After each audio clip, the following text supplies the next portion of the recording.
It tickles my fancy. Oh, okay. Goosies. I don't have hair. Oof. You got Marcos. That's not. Wait.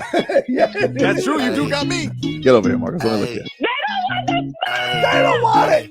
Tobin and Leroy, ready to deploy. Had to hit it with a little journalism, but that was a decoy. Better have about me, boy. Okay, Leroy and Tobin, hold to the show, man. Still on the sauce with the show, and till then his half moon open. Sometimes go taste like a snowman. No proof, I'm alive by the motor. No proof, like I always wanted him. I never hated him. I never traded him. And if I did, I never ever traded him. You know what is a star? Like under the city, the driver's side fly. Wish I could large, so many more. 10 in the more, never a bar. Hey, 10 in the more, 2 to the P. Nothing to you, but it's something to me. Handsome as ever and cute as can be. You can watch us on YouTube with real for free. Ay. This one time for the Twitch. This one time for the text. This one time for the phone line. Whole time wonder what they gonna do next. You know, I just wish you guys would stop the quibbling. Jared Goff has more touchdown receptions this season than Jaylen Waddle.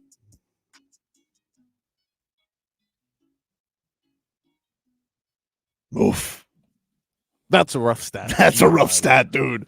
That's a rough stat. That is not good. That is a rough stat. Same as Tyreek Hill, right? If I'm not mistaken. Same as Tyreek Hill, dude. Yeah. Same as Tyreek Hill. Same as Tyreek Hill.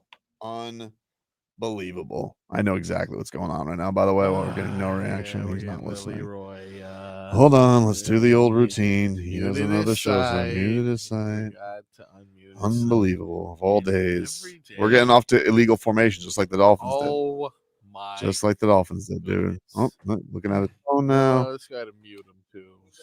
Hey, unmute your site, dude. We started the show. Oh, Unbelievable. All right, let's start. We'll start the show again. I'll drop that nugget on Leroy just to get this going. Ready? Jared Goff has more touchdown receptions this year than Jaylen Waddle. Oof. I mean, Nico Collins has more receiving yards than Waddle and Tyreek put together. Oof. I tell you what, though, Tyreek was open a couple of times, and he would have gone. He should have had 200 yards receiving. Very clear why he was so mad on the sidelines. Very clear. 200. Like, Tyreek's really mad on the sidelines. Yeah. What do you mean? The guy who embarrassed him in the playoffs last year, who jammed him to high hell, he was cooking left and right, and nobody could get him the football. Although, you know, that drop on the swing pass. Oof. On, dude. You want me to tell you how that works? Nah. All right. Not today. Yeah. Okay. Well, I'm just saying, I'm not excusing it, but it happens more than you it was it wasn't even the drop that bothered me. It was, oh no. And then like he kind of just like watched it for a second, then realizes, oh no, that was backwards. Oh no, too late. It's in a Titan's hand. Yeah. I'm gonna just play like it was no big deal. Yeah, like I was like he kind of was like, we should just walk away. It's kind of like somebody who like like a kid when he spills something in the kitchen. He goes, if I just walk away, who's gonna know? Really gonna know? Who's gonna know? It's a million people. Except in this house. Chris Fowler knew immediately because he did the research. Except it was apple juice, so we know it was you. Too. Oh man, Great. Absolutely. well, like that wasn't fair that they kept putting Seahawks Lions on the same screen, and I just kept seeing their score, and I was looking at our score, and I was like, well, that used to be us. That used to be us, babe. 40 points. How many? I think we're up to. I tell you what, you know what's hilarious about this? At least we learned a valuable lesson in these last 4 weeks. What did we learn, buddy? That you can't just plug anybody in to play quarterback in this offense. Nope. And you know who else is learning that? San Mike Francisco. McDaniel? Oh, San Francisco. Same system. And everybody thinks it's the system. It's the system. It's not the quarterback. They got talent around them. Quarterback just gets the ball out of his hand. Not that easy. Isn't that a problem, though? No, why? Shouldn't it not be that way? You're Hold so on. dependent Hold on on. Let's be clear. okay? Go look around the league that most people are all in on a quarterback. Okay, there are some exceptions, and those exceptions are usually Green Bay does it when their quarterback gets over 10, 12 years. Mhm. Okay. Atlanta did it, and we called them idiots. So there are teams that have done it. Hell, back in the day, Washington drafted 2 quarterbacks in the same damn draft. Yep, sure and we did. called them stupid, and one of them still playing. Well, kind of. Kirk Kind of Cousins. like. Yeah, he's out there. I mean, I wouldn't, I mean, so is Aaron Rodgers. He's necessarily. I'm just saying he's still playing in the NFL. anybody's better than what I'm watching every single Of course. Sunday, Monday now. Of course, because it's not that easy. Dade Sav, I think, says it best. Leroy, we don't need perspective today. Let us vent. No, you can vent. I'm not trying to give you perspective. I knew there was no chance today. You want to know what really was not helping the situation, though, on the broadcast last night? Really did not help me. They showed Tua no less Than 100 times. than 100 times. And I'm like, hey, guys, I know he's there. You don't have. Are you housing a hot dog at 10 a.m.? A hot dog? What are you, Kobayashi? Jeez. He's, you know what? I don't blame him. This is depression. This is Who could blame him? Dolphin depression. This is what it's done to us. But I've been up since 5 o'clock. I understand, but hot dog? Yeah, you can't. Did you grill it or was it leftovers? No, leftover. I just heated it up. Leftover hot dog. Huh? That's a gamble. No, that's what happens when you go to the refrigerator and you got 10 minutes, 15 minutes before the show starts. And you're like, I could have this yogurt, another yogurt, or, oh, what's under here? Hot dog. All right. Yeah, I was I was uncle on the Tua last night. I was like, hey, dude, this isn't helping right now. You guys are sitting, and I get it. Like, the game sucked. So what are they gonna do? Like, they're sitting here, they're watching a Mason Rudolph off with Tyler Huntley, which also, by the way, didn't help the case that their backup quarterback may have been an upgrade over their starting quarterback. Woo. There's a perfect example when you draft somebody and you throw him in and he might not be ready. Will Levis is sitting there, goes, I didn't see the 6'7" guy right there. Didn't see him.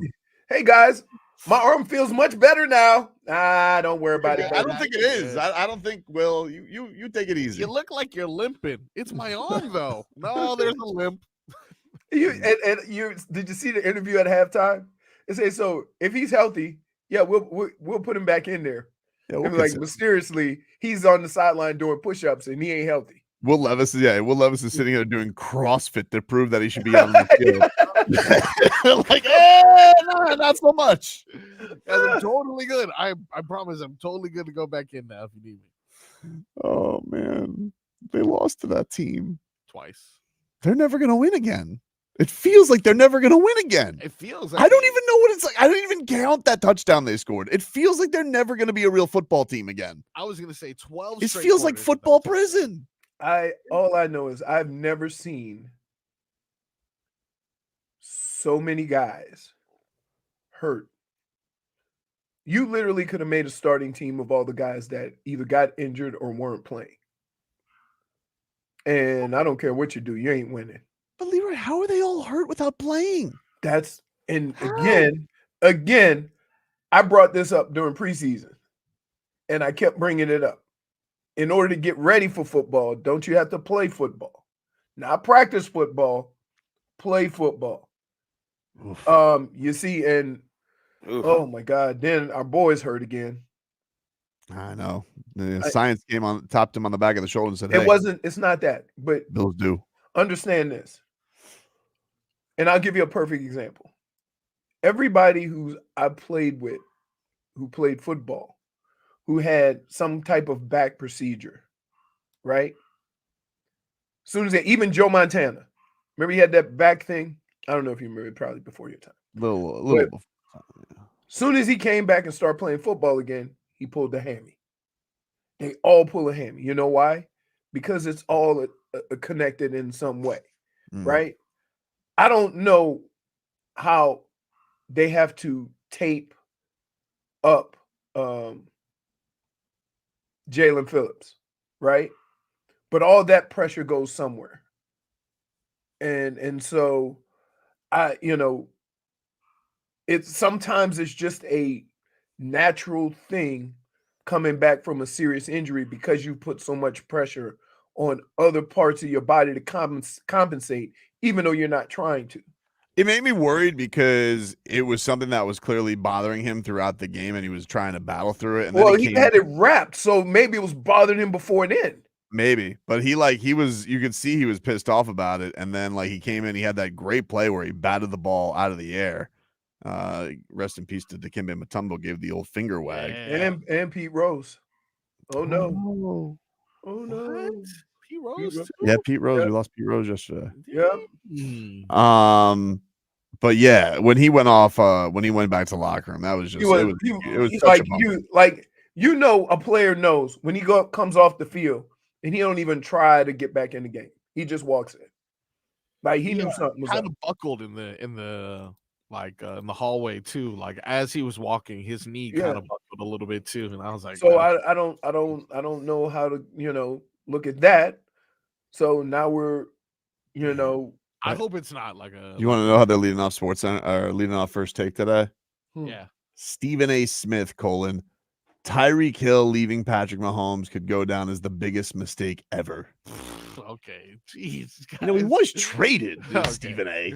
That's A lot of people are saying though the Chiefs should go. They should pick the bones of the Dolphins and trade back for him today. That's the big thing.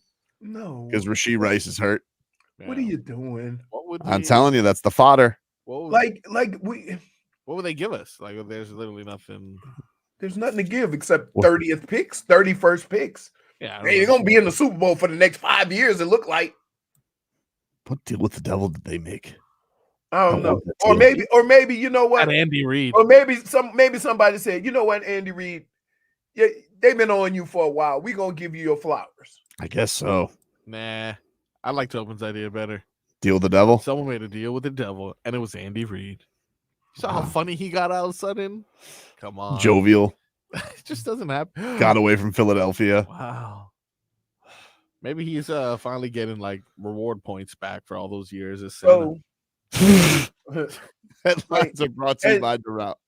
As you were watching that game, yeah, and watching the guys on the field, yep,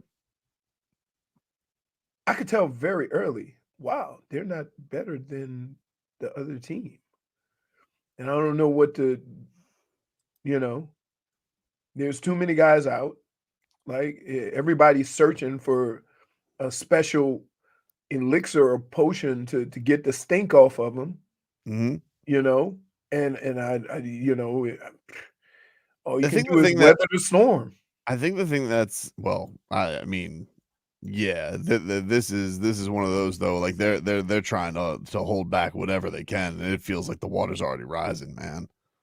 And I think the thing that adds everything to it, Leroy, is yes, there are reasons, and I know that you got the perspective on the injuries and whatnot, but then also when the windows are there to make plays, it's either a penalty or it's a drop. So there's never a moment for anybody to pick them up and give them a little bit of life. Right.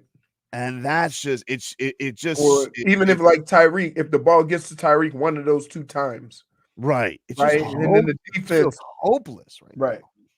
And I mean, but again, you're expecting a guy who, if he made those plays all the time, would probably be starting somewhere. And you're asking, you know what I mean? Like, yeah, but here's the other thing, though, and this is where I agree with you. It's on everybody else when the new guy comes in to do everything you can to make him successful. How many times did you deal with this? How many times did you deal with a quarterback? Because there was some quarterback switches in many, right? I know. I mean, one of them I think was Warren Moon, so he's a Hall of Famer. But how many times did you deal with this? And should it be this hard, especially with a talented team? I guess have you ever dealt with this case? Because dude, I can't believe it's this bad. I look around the league and I see that story happened. I'm not asking for an Andy Dalton first week performance. I'm saying 14 points, please. Here's I'm trying to think. Anytime I've dealt with it, I dealt with it in Cleveland when Bernie got hurt, and we used 2 different quarterbacks in the next 3 weeks. Oof. Yeah, it was tough, but the thing that kept us in all these games was our defense was top 5, and we ran the ball, right? So we could basically just make the game a slow, methodical, take that off the table for this team. Right. And my whole thing is this, and I've said this last year, is that you have a lot of success running the football, but the way you have that success, I don't know how sustainable it is, because if you can't run the ball straight ahead, it's going to pose problems at the most pivotal moments during the game. Oof. Like 3rd and 1, 4th and 1, goal line. You got to be able to just line your guys up, be physical enough to create a crease, and your running back be strong and powerful enough to get through it, because there's not going to be much room.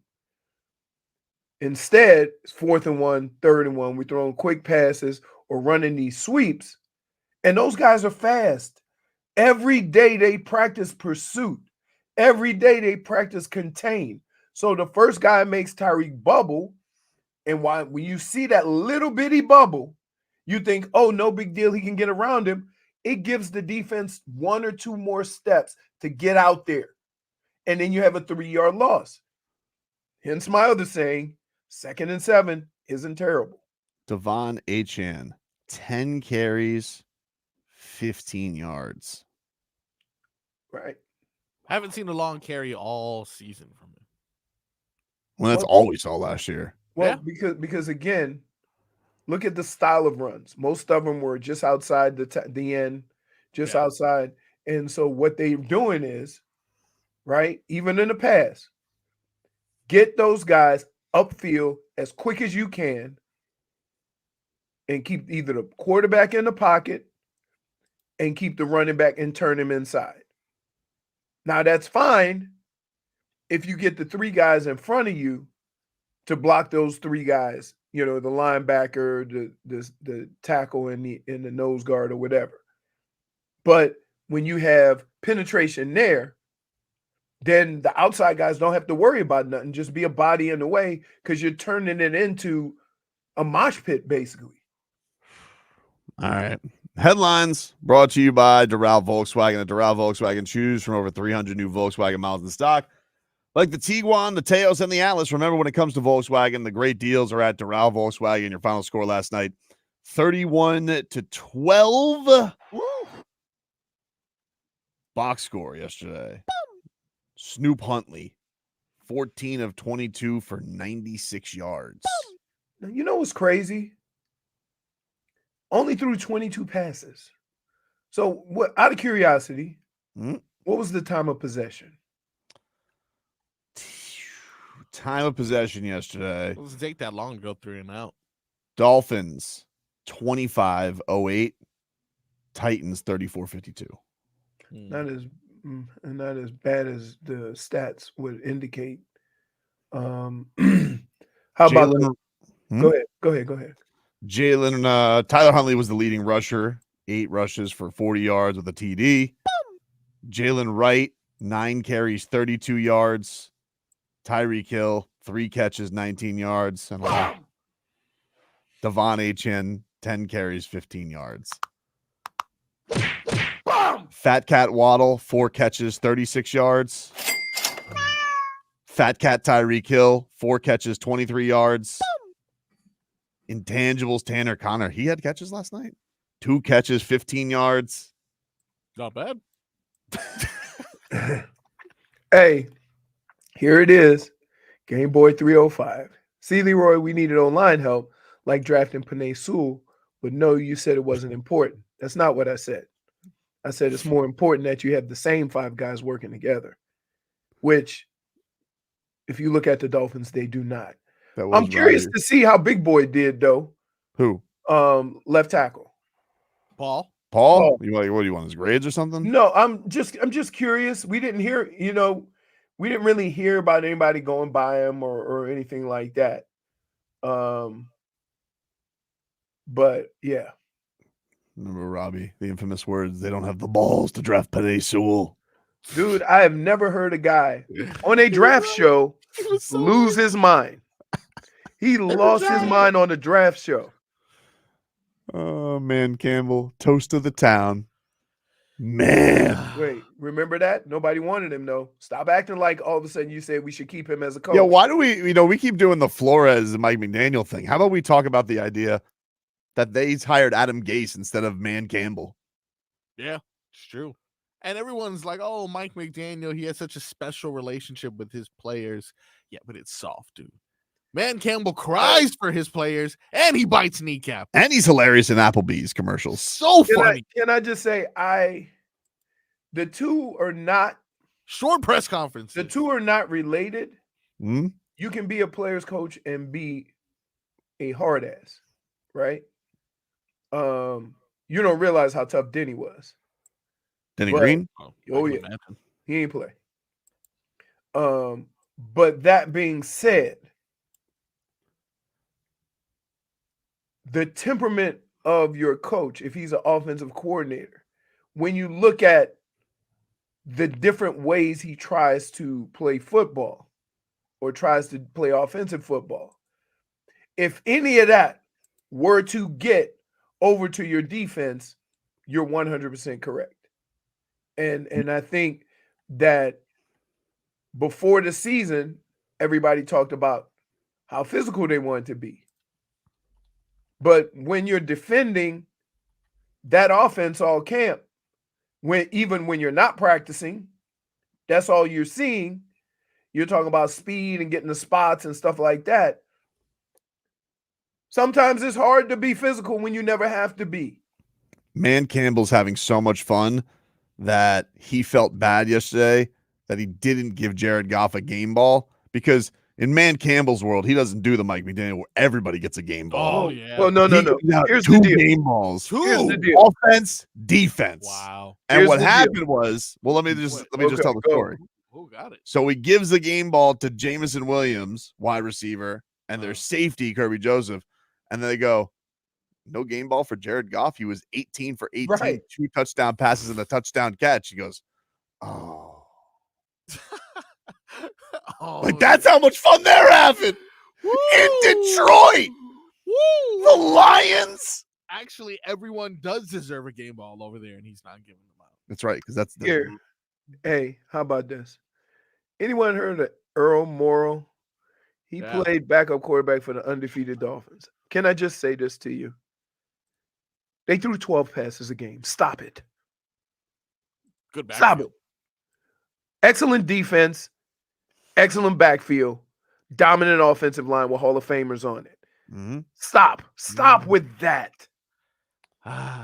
Crazy, man. Well, All right. of course you can play. Listen, when you do all the other things, then you can have a backup quarterback to come in. Think about this. In my 5 years in Minnesota, I had 5 quarterbacks. And each year, they went to the Pro Bowl. So, yes, the quarterback aspect of it is important. Yep. But when you have 2 Hall of Famers playing wide receiver, 2 Hall of Famers on the offensive line, yeah, that helps.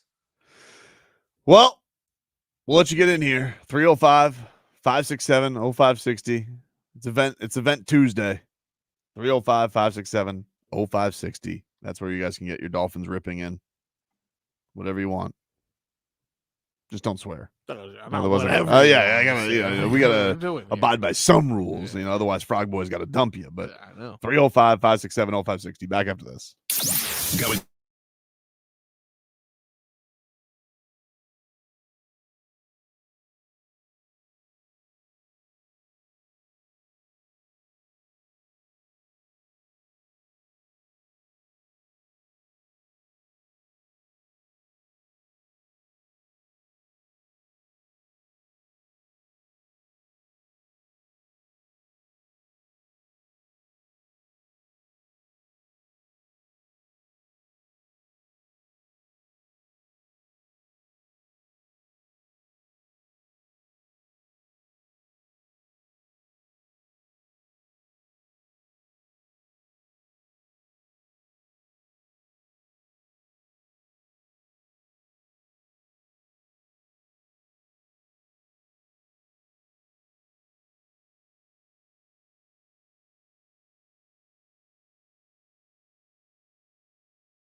You guys let down Darius Rucker. He asked you to not lose, but you did.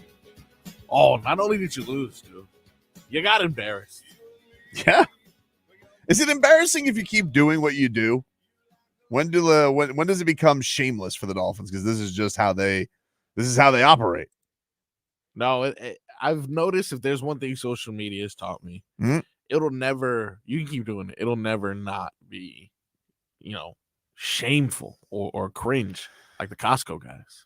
It's a double chunk chocolate cookie. I don't get those guys. I don't understand why they're famous. I don't understand. God bless them. It feels like just to be famous these days, you just have to be stupid. It's a double chunk chocolate cookie. I don't know. No, God bless them. Whatever. Dolphin Kane. Hey, buddy. Hello? What's up, Dolphin Kane? Hey, what's going on, guys? What's up, buddy? Top of the morning. Yeah. Well, I just want to say there's a lot of things that we could have taken from last night, but I'm just absolutely livid at the fact that the Dolphins had no sense of awareness to make any adjustments offensively, seemingly. Like, wouldn't you think that a QB with like 4 or 5 straight 4-and-outs and not completing anything down 10 yards down the field, don't you think maybe a QB change would have probably been in order? No. You took a 4th-string quarterback, essentially, because this is the 4th quarterback we have on our team. Practice 2 weeks, and you put him on the field to start. There's no intellectual way to put at that, making it make any sense. All right? You could see it in his eyes. Tyler Huntley looked as lost as a puppy out in the street. And so did McDaniel, staring off into the abyss of nothingness. Yeah, McDaniel's look bothered me more than Huntley's. Man. Like, and you're right, Tobin. I had to call Uncle on seeing Tua's face the whole time. Like, they were going to, if he was going to suit up and pads and change the game somehow, some way, like if his presence on the field was made any difference. It made no difference. It made things worse at that. It's not only that, Dolphin Kane, and you guys know this. Okay, hold on. I fed you the wrong name, apparently. Dolphin Kane is going crazy in the chat. Oh, I'm sorry. That's my fault. I'm sorry. It's my fault. Who is this then? I forgot. Well, yeah, I didn't want to. Oh, well, who am I on the phone with? Interrupt you guys. You are on the phone with Ricardo Lizarazo. Oh, Ricardo. I'm sorry. Hey. buddy. I'm sorry. Can I just say this? No, it's my fault. Can I just say this? Dolphin Kane was angry in the chat. This is about as bad as last night. I'll roll with it. All right, man. Take care. But he's so right about the Tua thing. Like, and the other thing that I was, you guys know this, I'm a fan of Tua, right? But he ain't coming back for the next 3 weeks. So don't stop showing him on the screen. And then they got to go with this over the top. It's Tua's choice. He's going to do what Tua's. He's coming back. Why are we acting like he's not coming back? Why are we acting like this is a debate? You stop going in here like Tua's having some complex decisions to make. If Tua could step on that field yesterday, he would have. So, like, it's just enough. Like, you hit me over the head with the Tua stuff. I get it. But like, they showed him more than they showed Taylor Swift during the Super Bowl. Wow, that's true. I saw him a lot yesterday. And by the way, his facial reactions, Tua, not a great poker face. Because Tua just kept going, woof. I would have made that throw.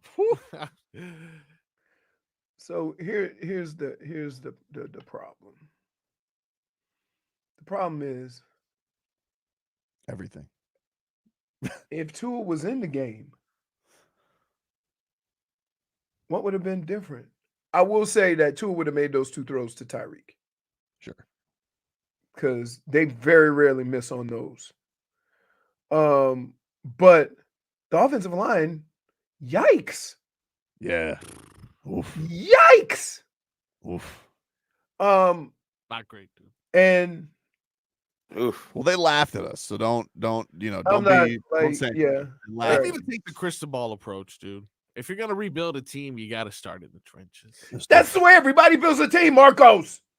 As a football insider, the best advice I can give the Dolphins is you build a football team from inside out. Because guess what? You can still win with a good offensive line and bad receivers, but it's hard to win with a bad offensive line and good receivers. That's a fact. Oh man. Hey Tim. Yo, Hey. Yo, I know how to solve all of the Dolphins fans' problems and make everyone feel a little bit better today. All right. Lucho. Okay. 1 week till Panthers hockey. Let's go, Goff!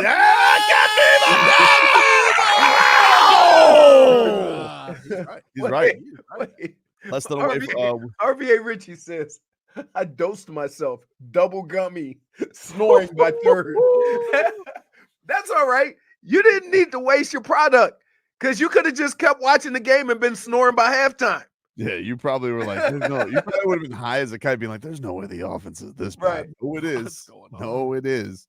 It is. We'll take a break. We'll get some more of your calls. I'll see you guys on hold, but we got to try and get back on clock. Take a break back after this. This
All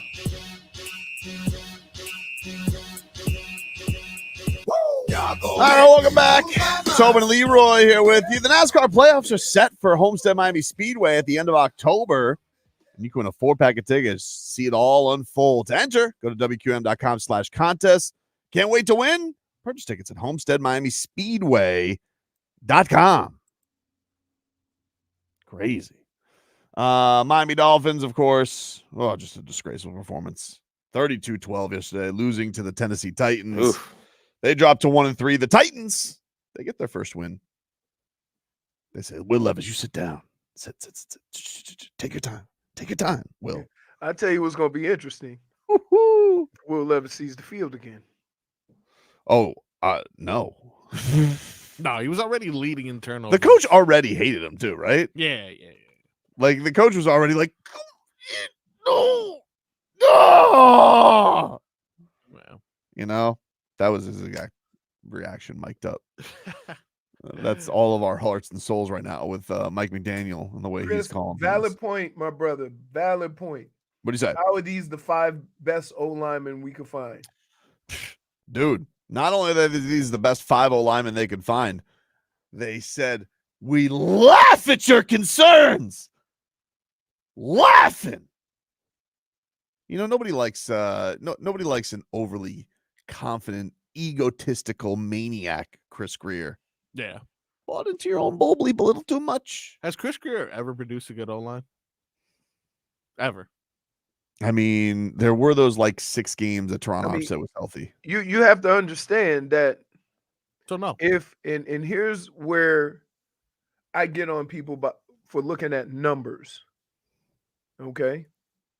We watched these games last year when they led the league in rushing. And you could see back then, while they ran for all these yards, if it was 1st and 10 and you had a 4-minute drill and you had to get a first down, they couldn't do it because of the type of runs you had. You couldn't play physical football and run out the clock. They also only did it against bad teams. You know, that was the That's totally fair. criticism last year. Like, oh, they only did it The against thing with the bad Dolphins, Here's the thing. If you beat this team, and they finish with a worse record than you, and you lose to this team, and they all finish higher than you, then you're slotted right there. yeah, Stop making it sound like your team should be up here when they're here. but they're That's not. the But they're problem. not. But Leroy, they're not here. They keep going. No, down. not now. Not now. But like that's the thing is the bar for the Dolphins kept getting changed because last year we kept saying, hey, they can't beat any good teams, and then their standard was, yeah, but we take care of business. And then against the Titans, they didn't take care of business, and ever since they haven't taken care of business, they have been steadily declining. They can't beat anybody. Now you're talking about losing to the Drex League. The only win they have is probably to the worst team in football. The only team that might be in more disarray than they are, and that's the Jacksonville Jaguars. Which I think they're worse off because they're not healthy. Okay, but it's like a worse off of like, hey, I'm They're walking healthy. with 2 stumps and you're walking around with no arms. I can Which still isn't kick a your ass. problem. I kick your ass with 2 legs. We had a coach who used to say, you What is gotta that? fight like hell. You got to go in there like a one-legged man in an ass-kicking contest. Did that perk you up in the meeting? Were you like, huh? No, we looked at him like I look at you or you look at me like, what is he talking about? Cap for life. What's up, man? Cap. Leroy, What's up? hey man, are you not entertained? We are not. Are you not amused? We are not amused. Hey, I thought this was the year of no excuses, but I've been hearing a whole bunch of new ones this past couple of mornings. Wow. You've heard excuses? I've heard excuses on top of excuses. The excuses train is full max capacity today, my brother. I would like to know what excuses you've heard. not really. We basically I've heard said injury excuses. I've heard the Tua excuses. I've heard the McDaniel excuses. That's hilarious because you guys chose this coach and now you're complaining. And We tried to give you buyers beware, but you guys knew better than us, right? Who's you guys and who's us? Like you're saying, like that's The guys who support the Miami Dolphins and do a Dolphins. Yeah, pregame nobody show was having and fun. postgame Cap, show nobody. for the Miami You're right, Cap. Dolphins. Nobody was having That's fun. what I'm No, talking about. nobody was having fun. Nobody was having fun. Like See- nobody was out. Nobody was out here enjoying the season, and nobody was. Look, you're right. Everybody who wanted to believe in their team and wanted to have some belief in what the franchise was doing, you're right. They look a fool today because it's a lot easier to be pessimistic than it is to be optimistic in sports because most of the time you're going to look like an idiot. However, nobody here has made any excuses for the Dolphins for what they have done this season other than hosing them down because for every concern that there was, it has blown up in their face. Every Murphy's Law thing has come to fruition. Now I will put you back on the radio if you want to have a conversation. No, I've been having a conversation. My conversation has been ignored because you guys knew better than the fans that live in Miami. And now you got all brainwashed fans, with a guy all who's fans, supposed to get all paid fans are just you and just couldn't even shouting. last 4 games, Tobin. All fans are It's just you more on shooting you no than anybody excuses. else, bro. All You look in fans, the mirror Cap. and you let it marinate. You look in the mirror You and do let you it just marinate, shout out sir. no excuses today, Cap? Because that's just how I go through life. I say The no media excuses, played a part in even this, though and nobody you guys says no deserve as much excuses. blame. The Wait a media minute. deserves a part of this blame as well. They do. They've been calling Chris Grier out, and he laughed at them. Yeah, What but does the you media have to put do with them on it? the show and not call them out. What do Why they you have to keep do with blaming it? beat writers If the as a part of this bullshit? GM tells the media, a room full of media members, we're laughing at you. What do you want them to do, Cap? You want them to punch them in the face and have their credentials revoked? What do you think the media should do? Hey, I genuinely want to know. What do you think they should do, Cap? At this point in What do time, you think they somebody should needs do? a gut check. Give It's me an an answer. embarrassment. Give me an answer. Brian What Flores do you think has they the should team do, with the Cap? best record in- Cap, what do you stop chirping? Because I'm not going to put you on the air like that. What do you think the media should do when the general manager's answers to their concerns are, we're laughing at you? What should the media do? Go ahead. I'm giving you one last strike. Okay, my question to you is who baby coddles the GM at these pressers? The media and you guys. Dude, you're not answering my question. Don't do me. I do you. No. I do you. I do you. No. I do you. You don't do me. I do you. Wait. So What are I they love- supposed to do? I'm genuinely concerned. What is if the do you know how insulting it is for a media member to say to you, "Hey Chris, you sure about this O-line?" We're laughing at you, Bees. We're laughing at you, Omar. We're laughing at you. What are you supposed to do to that? Okay. I mean, that's a guy who's if I tell a guy, hey, you got some potential flooding issues here living on the beach. What? Oh, beach. Beach? The only beach I see around here is you with your concerns. Oh. Oh, I said beach. I would say, like, there's some factual stuff, but there's always also the other stuff that the concerns, right? We had concerns about the defense, how you the one that bobbed and weaved and started the season, right? Beating science and so forth and so on. Bob and Weave has come through. You can't deny. Bob and Weave has been pretty solid. Okay. Dude, Leroy, they haven't had a lead. Literally, Never had a defense? lead all year. haven't had a lead once. Right. Bob and Weave has been pretty solid. And look, to people, here's what I hate about this. In life, you're gonna go through stretches. I don't care what you do for work or where you are in life. After 4 games, the amount of people that are saying, "See, I told you," is ridiculous.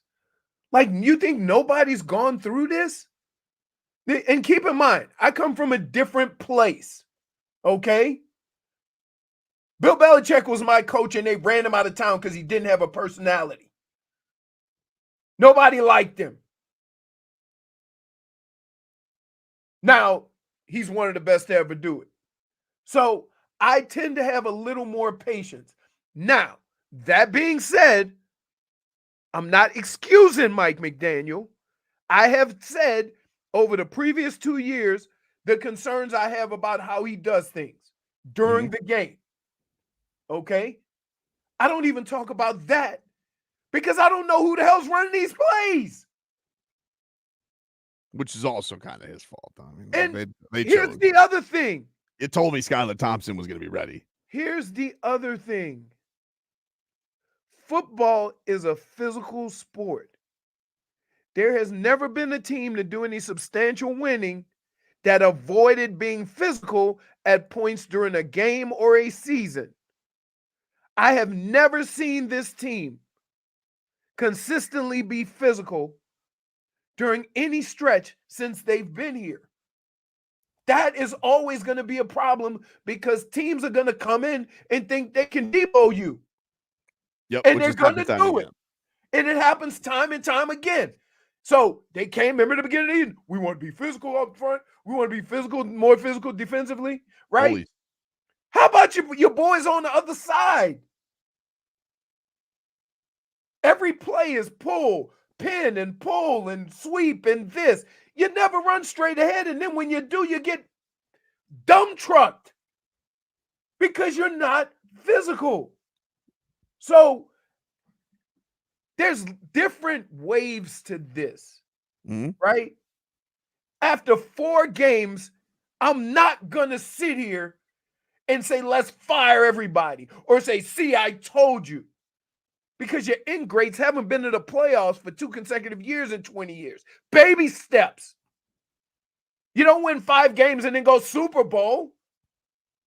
So I am going to be a little more patient and understand what plays a role in this, including Mike McDaniel. But I don't know. I can't say that he's not trying or he doesn't see things that he thinks will work with these players.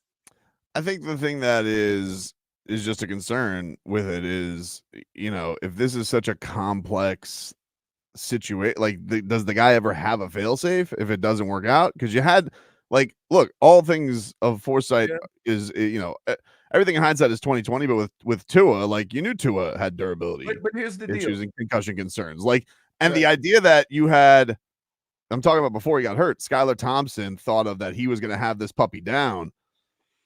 I don't know who that. I mean, I know that Morley goes on Skylar Thompson for being gun shy, but he's the coach that told us he was going to be ready. Right. No, listen. I got this. See, and here's the other thing.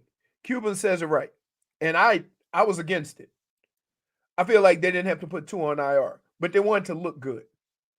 Okay. Yeah. No, that's fair. And here's what I would say. If you're healthy, you're healthy. You don't have to look good. Okay. Because I don't know, and I don't know what it bought the Dolphins, right? Because here's the thing, and this is the truth of it. When he gets his next concussion, they're going to get killed for it anyway. Because because the people who really aren't following it day in and day out, they're going to swoop in and they're going to crush him no matter what. Right. And I'm saying whether Tua comes back next year, and I hope he never gets a concussion again, but odds are he probably will. I will go out on the limb and say that he'll probably get another concussion. Right. And it might not even. It might not even be. That's just being honest about the situation. Could it be a situation where he doesn't? Sure. Could it be 2-3 years? Sure. Could it be next year? Sure. Right? It happens. It's football. But the fact is that we are sitting here and after 4 games feeling like you haven't seen anything good out of this group. If they have always been terrible, then I could say, okay, listen, there's no excuses with this, right?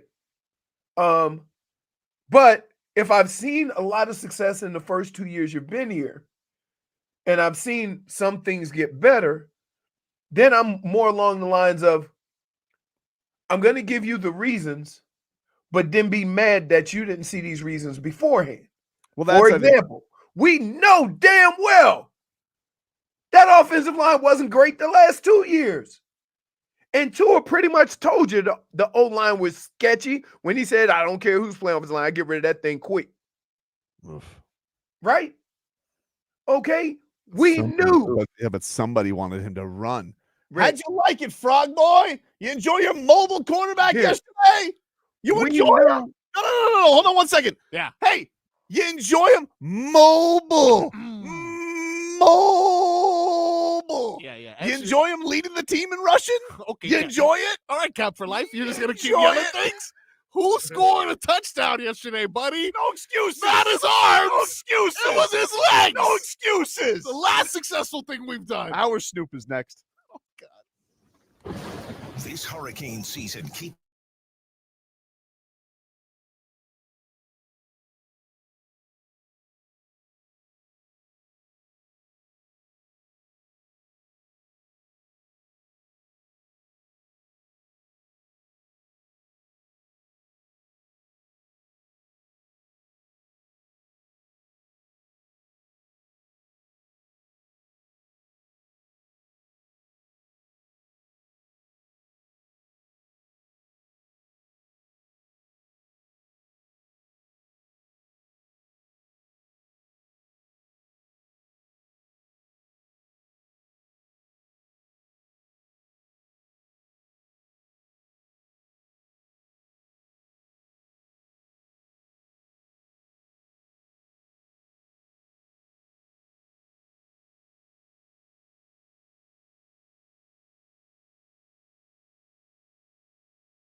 It's Hour Tua. It's Hour Tua. It's Hour Tua.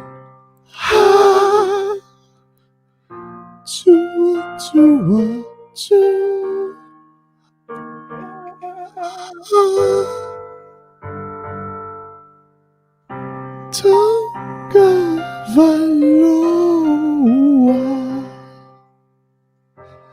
Not French's quarterback. A forever Dolphins quarterback. Welcome back. Hour 2 of the program, ladies and gentlemen. Take you guys up until 2. We're streaming live on YouTube and Twitch, Miami 560. WQAM. Let's get the headlines brought to you by Doral Volkswagen. At Doral Volkswagen, choose from over 300 new Volkswagen models in stock, like the Tiguan, the Teos, and the Atlas. Remember, when it comes to Volkswagen, the great deals are at Doral Volkswagen. We will get to Leroy's game balls and game bums coming on up, as we must. We did not get to do that yesterday. You know, I gotta say, vibes as opposed from yesterday to today. I mean, you want to talk about a we had such a good time yesterday. Yeah. At Miami Heat Media Day. Did you have a favorite part, FrogBoy? That was your first media day, yeah? Yes, it was. I think you got to go with the obvious, witnessing up close and personal the domino match. That was great. That was great. It wasn't a very valid domino match. Well, Yeah.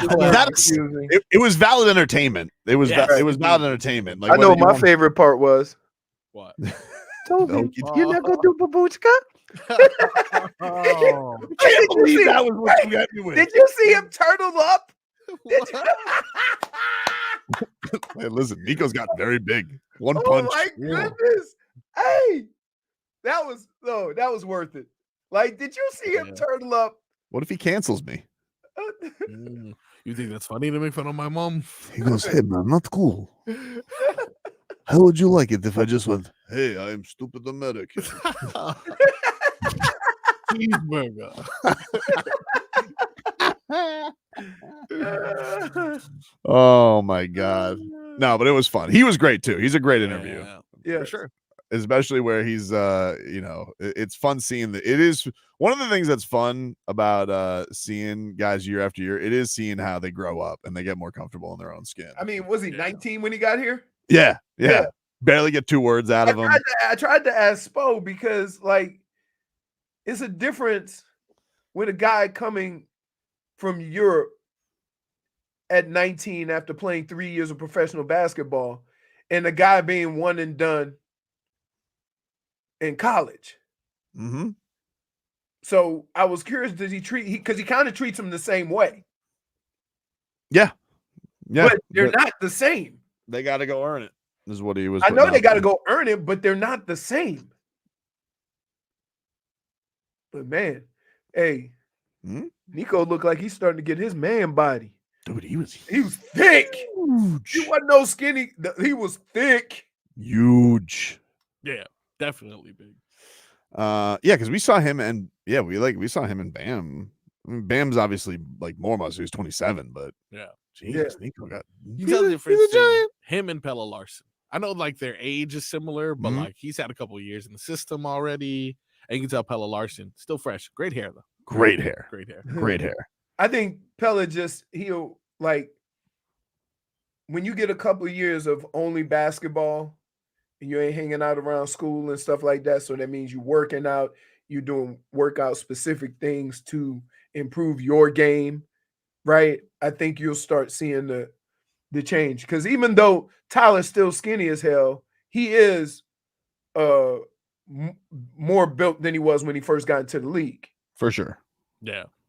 Hanging out with Tyler was great. Tyler was having fun with us. Tyler was having fun. Yeah. Talking college football. I was gonna ask for his like EA Sports screen name, and I was like, too much. Too much? Too much. I don't know how he feels. You're gonna leak my screen. You could have had a play date with Harlem Hero and Baby Tadpole. Oh, I mean, we were talking about You could have had Coco and Coco Melon. Yeah, you could have had a Daddy and Me Yeah. kind of class put together. I'll try again next time. He said women are thick, men are swole. But he's not swole. Yeah, he wasn't. I wouldn't define Right. him as See, swole, but he that's had what I'm some saying. meat on Stop him. calling a man thick. I don't That's- know. Like, there's no, like when you see these guys and you've seen them year after year after year, swole is not Mm. the word. Ted, you still there? Hey, how's it going? Eh. Eh. Yeah, Yeah, that's about it. I'm kind of with you, Leroy, as far as being patient about all this. But, I mean, I've had season tickets for 28 years. If that ain't patience, I don't know what is. Oh, dude. That's I feel like patient. I feel like you should give him a standing ovation. I know. Thank you for your sacrifice, sir. And I drive from Orlando for every game. Oh, What? Whoa! You drove from Orlando for that last night? Yep. Oh, You drove from Tobin's house? Wow. That far? It's probably a good thing I spent Sunday night listening to Hootie and the Blowfish over in Tampa. The Oh, Dolphins make me cry. Yeah, he was good though, right? You got to say, he Yeah, still got yeah, it. He was great. He was great. Still got it. I But- saw him on that Saturday. But I mean, it's like you said, you got to be patient. I mean, last year the pantheon of great head coaches in South Florida was the Panthers coach, Spoelstra, and McDaniels. yeah. So it's only a year away. But I mean, I'm kind of pessimistic about seeing a turnaround with this team as bad as they looked last night. Listen, I don't. That's the thing is it's tough when I say it's easier to be pessimistic. I'm not saying people can't be pissed, but most of the time, Right.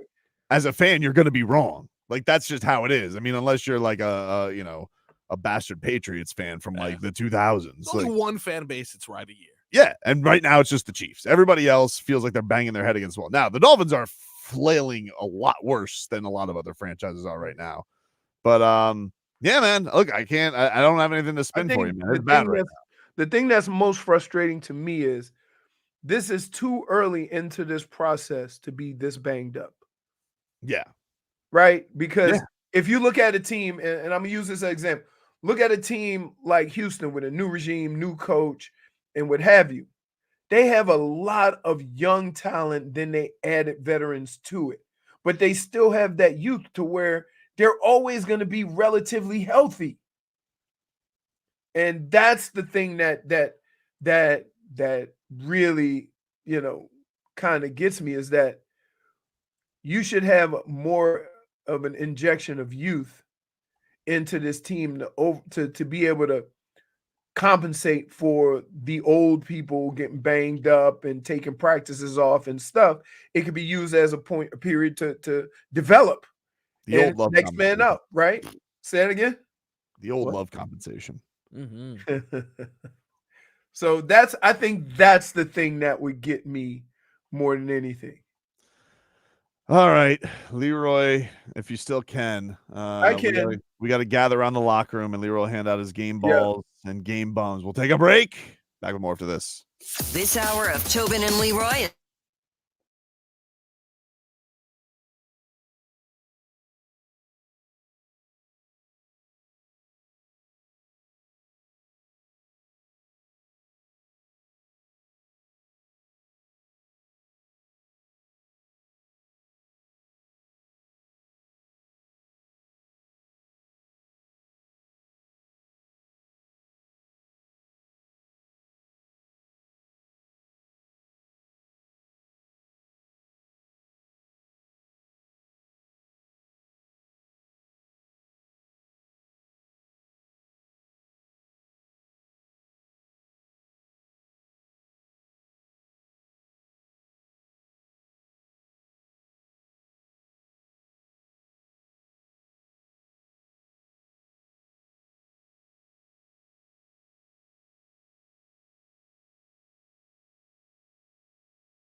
All right. Welcome back. Tobin and Leroy.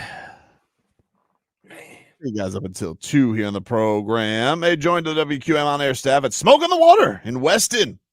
Whiskey Stars and Cigars, Wednesday, October 9th. Presented by Ed Moore Sawgrass Auto Mall. Enjoy fine whiskey, a good cigar, and sports talk with the WQM on-air staff. It's free to attend, but you need to RSVP at WQM.com, which gets you an invite and a complimentary cigar. You must be over 21, drink responsibly. Coming out with us, Whiskey Stars and Cigars, Wednesday, October 9th at Smoke on the Water in Weston, presented by Edmore Sawgrass Auto Mall, official partner of the Main Man. There's nobody better to help you flip your biz and cash out big than the Main Man. Go online to themainman.com, and brought to you by the injury law firm of Cohen and Judah, where a partner handles every single case. Call 866-FAIR-FEE. A man who's always fair. It's Leroy Horde, all right? He's like Joe Cortez. He's fair, but he's firm. Fair, but I'm firm. Here is Leroy Horde's game balls and game bums. Sorry, I was answering the phone. Game bums. Bum, bum, bum, bum, bum. So Bum, bum, bum, bum, bum. I'm gonna go with game ball first. This. And I'm gonna go to a one-of-one guy. Who's that? Jimmy Carter, the first president in the history of our country to make it to 100 years old. Huh.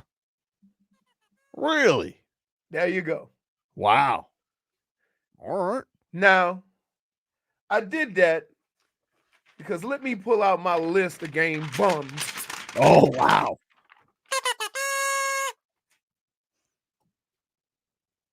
The Cleveland Browns. Bum. The Miami Dolphins O-line.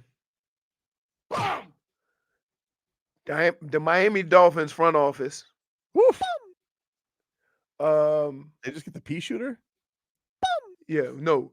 Boom! Boom! And I'm going to give one to the fans. Now, the reason why I give one to the fans is because I've been down here long enough to know this. The first time something goes wrong, everybody's writes off a ship. There's still 13 games left. And I mean, you can be upset. You can be, but I've heard so many, see, I told you this was going to happen. Really? Because nobody else thought so. Nobody else thought half the team was going to get hurt. Nobody else thought, that this was going to end up this way. I ain't going to say nobody else thought Tua wasn't going to get hurt. I'm not going to say that. You can say that. Or Teron Armstead. Okay. Or Teron Armstead. And that's why I gave the front office a game bum. Yeah. Because you got to have somebody on your team locked and loaded and ready to go all the time with those two guys. And the fact that you didn't mean you weren't prepared. The fact that you said we're going to be more physical and you're not. There's two physical guys on your whole football team. That's Calais Campbell and Sealer. That's it. That's it. Men. So there comes a point in time, and I've said this from the beginning of the Mike McDaniel era. And everybody said, oh, but we're running the ball so well. And I said this. There's a point in time where you got to line up. You got to run the ball in between the tackles. Everybody knows you got to run the ball in between the tackles, and you got to have success. They have not done that since he's been here. Can I step into your game bums here for a second? You feel free. Look, okay. I got a bag full of them. I have a Mike McDaniel game bum, but it's not play calling. It has nothing to do with his press conferences. But I have grown tired, Leroy. And this is not, and by the way, I just want to say, this isn't a new problem. This has been going back to old year numero uno. Mike McDaniel may be the worst coaches challenge coach. Oh my goodness. History of football. Who's whispering in his ear? I don't know, but he needs to be fired, or that guy needs to reveal himself to say McDaniel's going rogue, because I could see from my couch an hour away that Snoop Huntley did not get that first down, and I just could see the squirrely little look in his eye, and I could tell, oh, he's going to throw the red flag. He's going to do it. He can't help himself. No, Mike, no. Wait. So you got the game within the game, Dude. He sucked at it. He sucked at it year one. He sucked at it year two. He sucked at it in preseason when he was having a red flag off with Raheem Morris. Lost that, by the way. Yes, of course he loses it. He always loses it. He's the worst coach's challenger in the history of the game. Now, are you of the, because sometimes I believe a coach was going to call a timeout anyway, so he just challenges. Well, that's exactly what I thought. I felt like Right. he felt so helpless. It was third. It was going to be fourth down. Yes. You want time to talk about it. You were going to call a timeout anyway, so just challenge it. Maybe, but it feels like he just wanted to have some input on the game because his stupid play calls were so helpless and useless. So he's like, guys, I'm in on this too. I'm here with you. My teammates. That's what he calls them. My teammates. We're going down together. Yeah, you need to call. Your teammates need to call you out and say, hey, dude, hand weave the red flag. All right, let's run it through weave for right now, because he's and then Leroy is the epitome of this. Not 4th and 1. Put Snoop in the shotgun. It's the single-handed epitome of we're not going to be very physical on this play.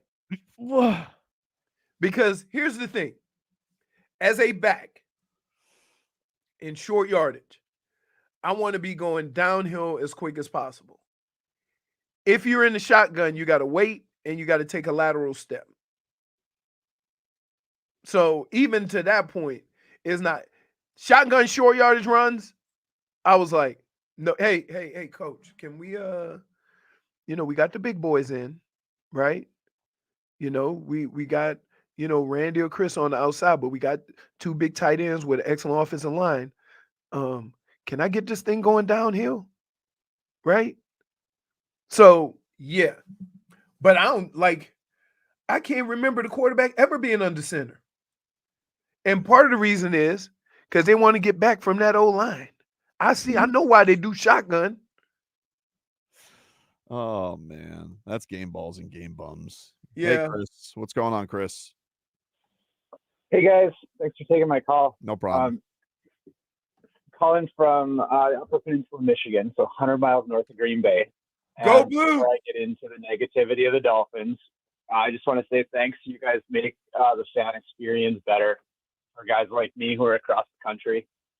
Appreciate you, buddy. Appreciate you too, bud. So you live in the Upper Peninsula of Michigan. Yeah. Yep. Iron Mountain. You know what Iron Mountain has? The highest ski jump in the country, in the world, off the ground. Yep. Highest man-made jump. True story. Used to work there. I dated a girl that lived in Chautauqua, Wisconsin, so we had to go through Ironwood to get there. There you go. That's actually, I proposed at that ski jump. Oh, whoa! Love is in the air. All right, Chris, what do you got to say about the Dolphins? Sorry, buddy. So, no, that's fine. I'm rats off ship on Chris Grier, man. Like this offensive line, like we've been piling on them, and we should. But like, look at the safety last night. That play started at the 8-yard line, right? Dolphins have 7 guys in pass pro. Titans rush 4, and there are 3 Titans in the end zone with Tyler Huntley. Like, what are we doing? And Chris Grier is to blame here because you look at 2016. You had Jay Ajayi looking like Emmitt Smith for a year. So he's seen what a good O-line can do. And we're just doing what? Like, Leroy, what can be done here? At this point, I don't really know what, because here's the thing. it's like, and I'll use boxing for Tobin. Oh, A thanks. guy who's a counter puncher, a guy who's a tactician, is usually not ever a knockout guy, right? It's just the way he approaches boxing. Unless somebody makes a critical mistake. Right, Like, right, exactly. A la Juan Manuel Marquez, Manny Right. Pacquiao. Right. But it has to be like just crazy. A blatant But mistake. when you watch this offensive line, at no point since Mike McDaniel has gotten here have they been asked to be physical, downhill, attack the defense type of offensive lineman. They haven't. Because all the runs are sideways. They're asked to run. They're asked to get out in the, you know what I mean? And so there's going to come a point in time, like now, when you don't have Tua as a quarterback and you need something to hang your hat on. And that's usually what a lot of teams who have success, you can go back to the 72 Dolphins. They had a physical front line. They could run the ball better than anybody. So that took some of the pressure off the quarterback. We put more pressure on the quarterback to make plays, regardless of who's back there, based on how the line is asked to play. Somewhere, somehow, these guys throughout their careers have been asked to be physical offensive linemen. What's the point in having a giant playing left tackle if you're not going to ask him to be physical? So that is a big problem. And I don't know if it's actually the players as much as it is what we're asking them to do. And to give you a perfect example, you go look at Detroit, right? It all starts with that offensive line. Man. Right. Flinches. That's what I'm saying. Yeah. You look at think about somebody like Kansas City. Every practice, they gotta block Jones. They gonna be physical. So look, I don't care how finesse you are. I played in Minnesota on a team that did a lot of these things here. But we had the ability to run the football. When we couldn't run the football, we lost. So, yeah, as fancy as all these offensive coordinators want to be, the basic fundamental football and the basic fundamental path to success is run the ball, stop the run. Neither of those things prioritized, which appropriately will get us to the damage is done, my friend. Next. Damage.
damage done.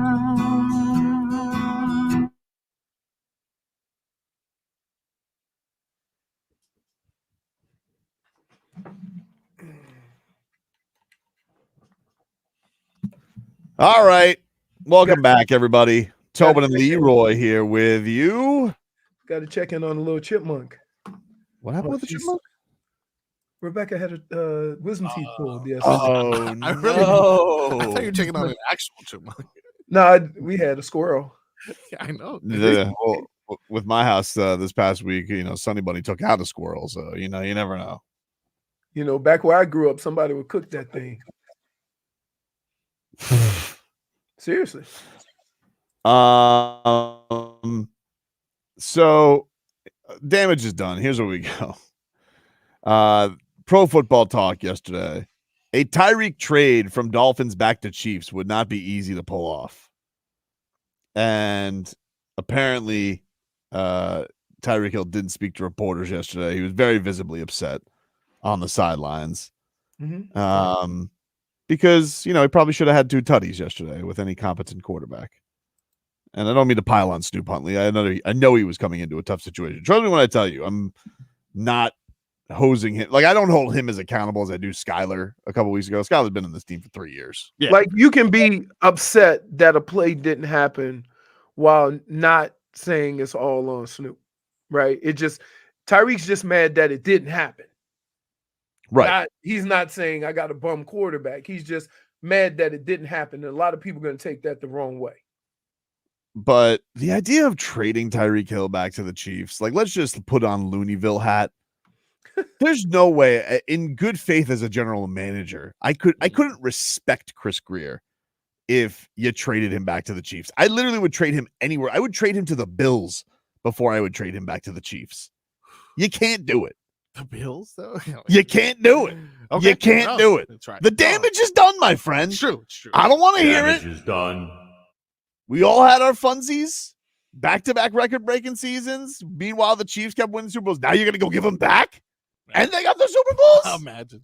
And they got worthy? No, I can't allow this. I won't allow this to stand. In fact, Chris Grier, you might as well just hand in your resignation if you were to ever do that. Honestly. Not really, for sure. Honestly. For sure. I'm gonna be honest with you. He looked like somebody who knew he was he looked a little nervous yesterday. Like he's like, I gotta go talk to Mr. They show Chris Grier on television. Yeah. He looked a little like Nah, I mean, it's probably the frustration of all of it. But here's the problem. At some point, you're going to go into one of those meetings and the owner might say, I've had enough. Yep. Right? One thing I'll say about Stephen Ross, he's very patient. So when he gets to that point, nobody's going to have a problem with it. He's not a spur of the moment type of guy. So, yeah, you got to wonder if one of these next meetings is going to be that. Dolphin Kane says, I'll accept the resignation. So he's taking a Tyreek Hill trade back to the Chiefs if it means the resignation of Chris Grier. What do you got, Leroy? All right, so yesterday, my daughter went and got her wisdom teeth pulled, and she came home, and she was miserable.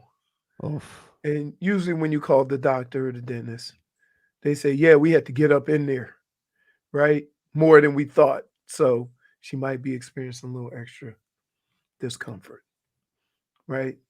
It happened to me with my knee surgery. Like he said, oh, we had to do a lot more than we thought. So you might have a little more fluid in your leg than I would say, oh, that's why it don't bend. So I would say, are they allowed to do that? Are they allowed to just take liberties and be like, we got to do more? Well, because especially when you get a knee scope or you get something done to your knee, or like I had a meniscus cleaned out, if there's other stuff in the area, they clean that also. But what happens is it takes more time. When you have more time, it creates more swelling. And so that's why it happens. But to these doctors that say these things in general, I would just like to say to you, like, too late. It hurts like hell. Like I get you want to explain why, but the damage is done. The person's in pain. Just let it be. Just say, yeah, you're gonna experience some pain. Holy smokes! I got a chipmunk in the house. Although she is feeling better. That's good. We hope Snitchy has a quick recovery. She still looks like she's housing nuts for the winter. FrogBoy?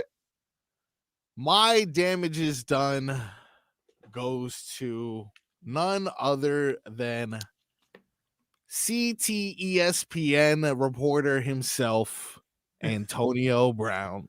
Is Antonio Brown really running that Twitter account? Because some people have said that he sold his Twitter account and that it's just a troll account now. I don't know. I think that's too smart for him. Really? All right, fair. That's fair. I feel that's like totally fair. To capitalize off of that would require some deep thinking. I'm not sure he wants to do at the moment. I won't say he's not capable of it, but anyway, he's back in the headlines as he normally tries to be with these controversial tweets. This time specifically, this one is aimed at Travis Kelce. Really? Yeah, and I'm always one for Travis Kelce slander. I mean, did you see they're giving him a game show? Are you kidding me, dude? Is he getting a game show? This guy's getting a game show before me? Nothing's gonna make FrogBoy more upset than that. Gosh, he's a lot more famous than you, though. But I'm me. But you have the you know the true code of the game show. I've served my time. Who are your top game show hosts of all time? Like, who did you really look up to? Bob Barker? Loved Bob Barker, but it was more of his swag. That skinny Mike, oof, pretty good. Drew Carey hasn't really been the same. Steve Harvey, good. Well, big fan of. Yeah, not at pageants though. He's not at pageants. No, Family Feud though. Let them know how it is. Oh, it's hilarious. Family Feud is hilarious. Family Feud is great. Pretty good. Then me, probably me. Yeah. Wow. Wow, you put yourself on the list.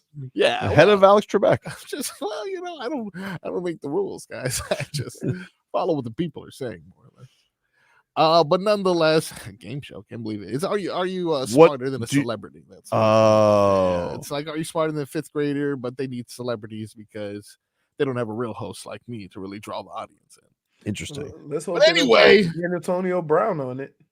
Antonio Brown, unfortunately, posted a graphic tweet in regards to Travis Kelce. Unfortunately, again, I'm one for the shenanigans and fun and games, but there's a line you probably shouldn't cross. This tweet says Travis Kelce needs some blank bro washed, and those blanks are referring to the race of his girlfriend Taylor Swift and how he should probably switch it up because that must be leading to his less than favorable play.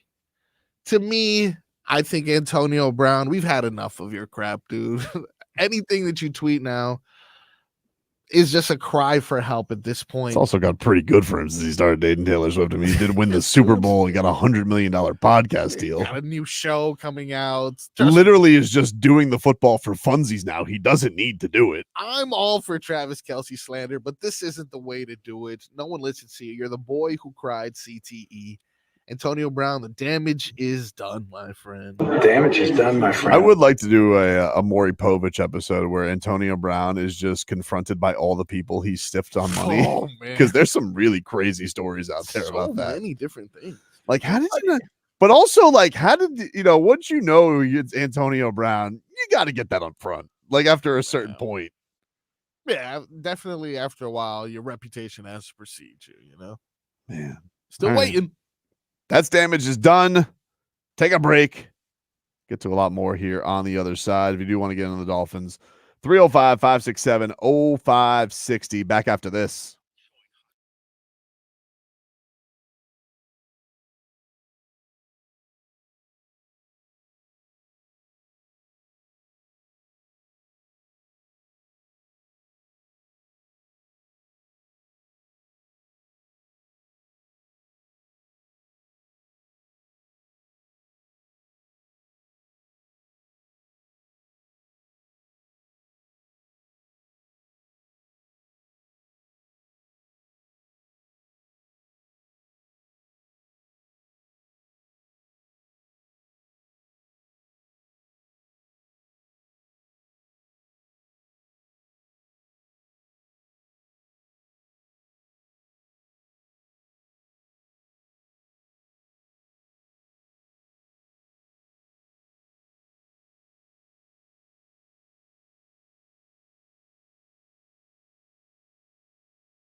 Kodak knows. 1 week away from the cats, dude. He's ready for cat fever. I'm ready for cat fever. I think we're all ready. I need a little Paul Maurice in my life. Oh, man. Hey, Leroy, a weather update from the Demesman and Dover law firm. YourAccentAttorneys.com. Free consultation 24/7. Call them at 866-954-MORE. Let me get over to the window plex.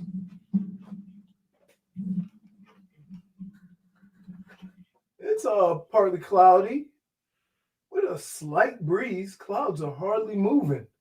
So that means it's got to feel hot as hell. Looks like it's coming out of the east, southeast. I'd say 5 to 10 miles an hour, if that. And it's probably about, I gotta say, 90 degrees. It's been getting up there again. The humidity hasn't been as high. That's why you haven't had the rain, but it's still been pretty hot. How do you do, Frog Boy? It is currently 91 degrees, just like you mentioned. You got considerable cloudiness with occasional rain. Never heard of that. Considerable cloudiness. Well, it's raining in Cuba, as J Fig just told us. Oh, all right. All right. All right, sweet. Coming our way. Winds coming from the east southeast at 9 miles per hour. Interesting. Headlines brought to you by the New Palmetto Board. Well, nope, never mind. Illegal formation. Tobin. Tobin. -1 for I started deception. reaching for my truck. Yeah, we gotta get you a Volkswagen, dude, because it's brought to you really by Doral Volkswagen. At Doral Volkswagen, choose from over 300 new Volkswagen models in stock, like the Tiguan, the Taos, and Atlas. Remember, when it comes to Volkswagen, the great deals are at Doral Volkswagen. Final score last night, 31-12. Miami Dolphins lose to the Tennessee Titans. This was a Mike McDaniel legacy game, you said, right? Did I say that? Oh, no, you call them all something. I'm pretty sure you said this is a Mike McDaniel legacy game. What does this say for his legacy after what you witnessed yesterday? That he had no players. Oh, that's what we're going to go with, Cap for Life was right. The excuse train is running wild. It's not here. What's the difference between a reason and an excuse? The amount that I choose to invest in it. Legitimacy. How much it helps my argument. Right. I mean, like everyone has injuries. There's only a handful of teams that can win with their backup quarterback. Yeah, the Tennessee Titans. Well, put up 30 points. Wait. And the reason why he's a backup quarterback is because Will Levis was drafted so high, but he probably isn't the best quarterback. So, but I can name 6 backup quarterbacks that got to win on Sunday. Go. We all can. Darnold. Dalton. Wait. He started week 1. He wasn't the plan, though. He wasn't the plan. He's not the wasn't the plan. JJ McCarthy would be starting. I counted. Okay, he's 4-0. I'm Mills Lane. I'll allow it. I'll allow it. Andy Dalton. Backup. Fields. Backup. He wasn't the back. All right. Now wait.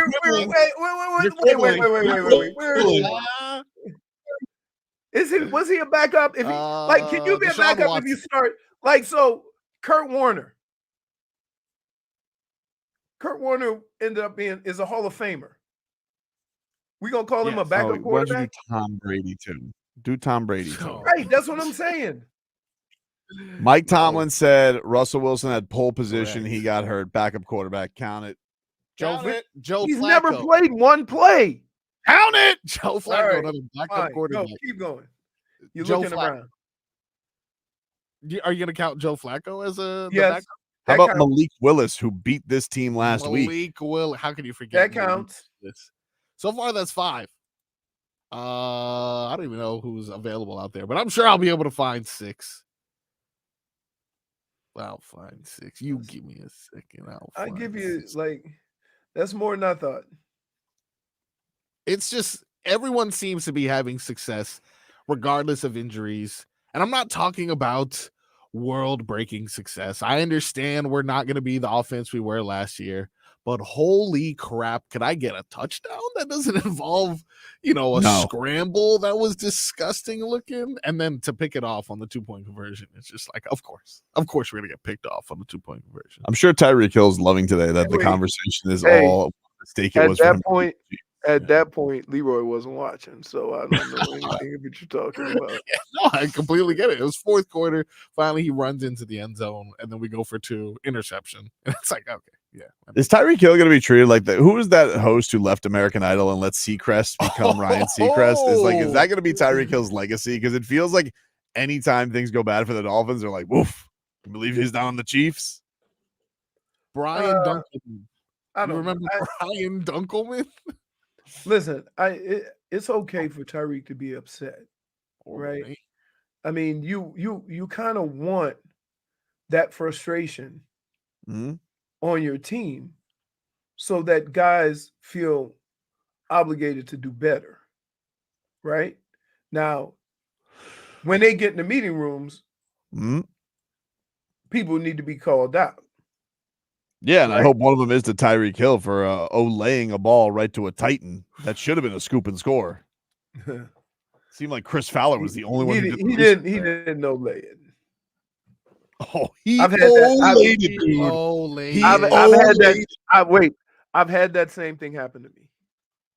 But how? I mean, that's not the first time I've seen that with him, though. Because you want to know how it happens. So the whole point of the play is you want to kind of bow out a little bit and catch it coming forward, right? So you kind of do that little bubble. You're going to get it running, okay? And the quarterback's going to lead it to you. You have no idea that it's a lateral. And if he throws it while you're still doing the bubble, you're actually running away from the ball and not forward. And that's what happened to Tyreek. He was still kind of fading, and at that point, he should have been going forward. Now, this happened in London though, against Germany against the Chiefs. Yes, like this happens a lot with him. It happens. It happens. It's kind of a thing. He's got to start moving forward sooner, or know the ball is live. That should be the game plan for next week. We need to start moving forward sooner. Guys, I got a good idea. Let's go forward. Can't. I don't think we can. That's the thing there is that I don't think they have any plays that are just straight ahead, and the ones that they do have look terrible. Let me know when I can see Tyreek Hill in Spain, dude, when he's bullfighting, because that was laying it. Isn't that the problem, though? Like, we seem to be discussing, and we constantly were like, this makes Tua look good because only Tua could run this offense. And I know everyone designs an offense based off the strengths of their quarterback, but there has to be times we've seen it in the past. Tom Brady went down, and I'm not trying to talk about Brady. I don't care about him in this sentence, but Tom Brady went down. New England's system was good enough that AJ Feely, Jacoby Brissett, Jimmy Garoppolo, so on and so forth were able to at least put up a substantial effort. It seems like if Tua's not in the game, this team has no shot. But the thing is like the thing that's weird about this time around, and I know the Dolphins, the time Tua got hurt at the end of the last season, in 22. Like I know that they went on a pretty long time, but they did win some games without him, didn't they? Yeah, but the only difference was they were in a totally different offense. No, they weren't. They were. They were in this. Okay, I thought you were talking about when Fitzpatrick. Or at least it was like, all right, Teddy Bridgewater was like kind of competent, True. I don't know. It's strange, man. And okay, maybe it's a situation where Teddy Bridgewater picked up on all these intricacies quicker than the quarterbacks we have now. Maybe he also had a full. They actually didn't win any games without him. See, that's what I'm saying. But they didn't score. It wasn't 3 points every week. It's interesting though. I've seen Tua have success without McDaniel. I haven't seen McDaniel have success without Tua. Yeah, that Vikings game that was totally on Jaylen Waddle. Another guy you can't count on. By the way, he's doing his best, dude. He's doing. Guy got an extension because of a touchdown celebration. Watch out! What do you mean, dude? We love the Waddle. Oh, come on, dude! I love the Waddle as much as the next guy. That's the only reason he got an extension. Come on, dude. Can I just say, that one day. Tobin, One media day. What are you doing? What do you mean? What am I doing? Oh my goodness! That game against the Titans was Waddle's fault. You know what I need to throw you right now? A floaty. What do you mean? Because the rat, I see you. You're I'm not ratting me in the water. I'm spitting facts, dude. His name should be changed to Jaylen Waddle. Whoa! Whoa! You, sir, are out of line. I'm gonna say it. Nobody wants to say it because he's a very nice man. He is classy, and he has a really fun dance, and we all love when he says "fins for the win." But here's the facts about it: when you need him to step up, whoa! There goes the football. Okay, too much. Can't believe you, dude. We love Waddle. You're pointing your anger in the wrong direction. My anger's everywhere. It is everywhere. Leroy said it. The only people I'm not. There's only two people I'm not mad at. Probably because I'm scared of them. Yes. But I am not mad at Zach Sealer, and I am not mad at Calais Campbell. But the rest of you bozos, you better shape up or ship out. He said, I will take on one of those little bitty ass receivers right now. Tyreek will probably hit you 5 times before you even realize he's so quick. He'll probably just Olay past me and let a Titan pick me up. Braxton Berrios. What about that punt return yesterday? Huh? Pretty good. Someone did something. I mean, we're talking about tallest dwarf here, but okay, all right. You used that line too. I heard you use that line when I was driving yesterday. Yeah. I mean, it's because Omar was like, I told him, like, I told you Eichenberg sucks. And he goes, he's the best out of these guys. I'm like, yeah, great. Tallest dwarf. Congrats. Is he the best out of these guys? I guess. I don't know. Tobin doesn't pay attention enough to make these. I want to know how Big Boy did. Paul. You want me to get his grade? Let's see. I think Barry Jackson just tweeted this out. I don't know if I'm going off of vibes. He did I guess. There was times definitely where I saw Huntley held the ball too long and decided he was going to scramble, but man, he didn't look as athletic as I thought he would. It just seemed like, yeah, he scrambled. Why did you wait? Hold on, Frog Boy. Yeah. Why did you think he was athletic? For what he did in Baltimore. He didn't run in Baltimore. Yes, he did. No, he didn't. Also, he mentioned his mobility was a weapon coming in. Nah, he's mobile. He's mobile. He's the only touchdown he scored was on his You got legs, the mobility you wanted. Oh my! It just did it. Like even when he slid, I was like, oh my god, he just not good. Offensive line.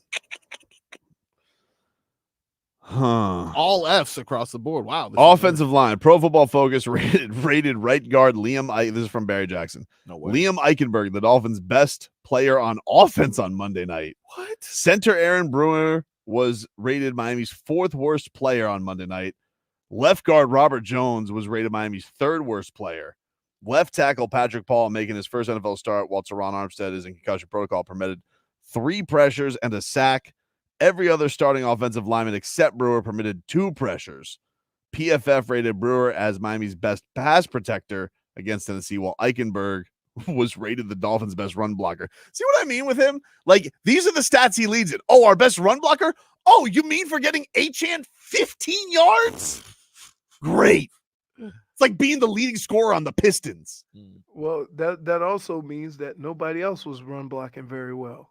Yikes. So they have to work together. That's my whole point, that it's more important for them to work together than have one guy be awesome. Work together. Man. I got to tell you, I had more questions about the defensive line than I did the offensive line when the season started. And the facts have changed. It happens, dude. It happens. Facts have changed because I got a number of questions. Like, you have to understand, when you get that much pressure on a quarterback, the next time he gets the ball, he ain't even looking at the pass pattern. He's looking at the rush. So when you say, oh, he missed this guy or missed that guy, yeah, that's because he's been getting heaters all day. This guy's still on here. No Skrilla. What's going on, man? What's going on? It's Mo Skrilla.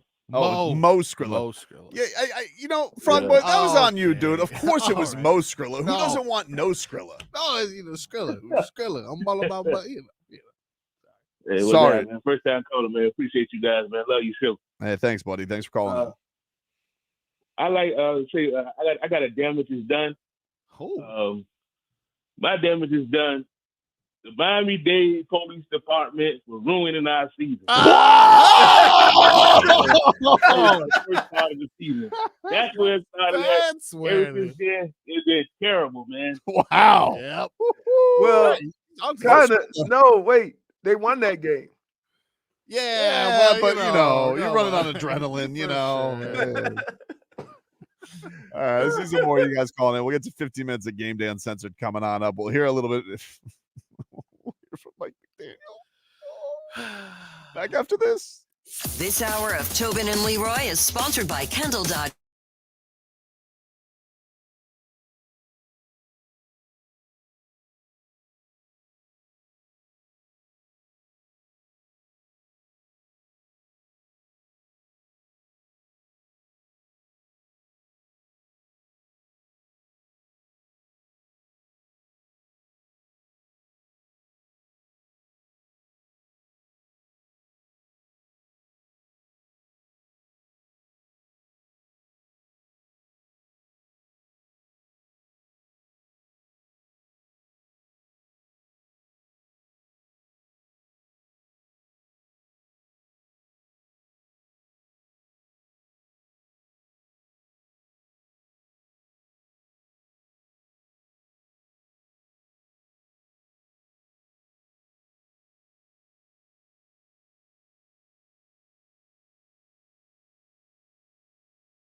All right, welcome back, you rascals. Tobin and Leroy here with you. Oh, hello, vamos gatos.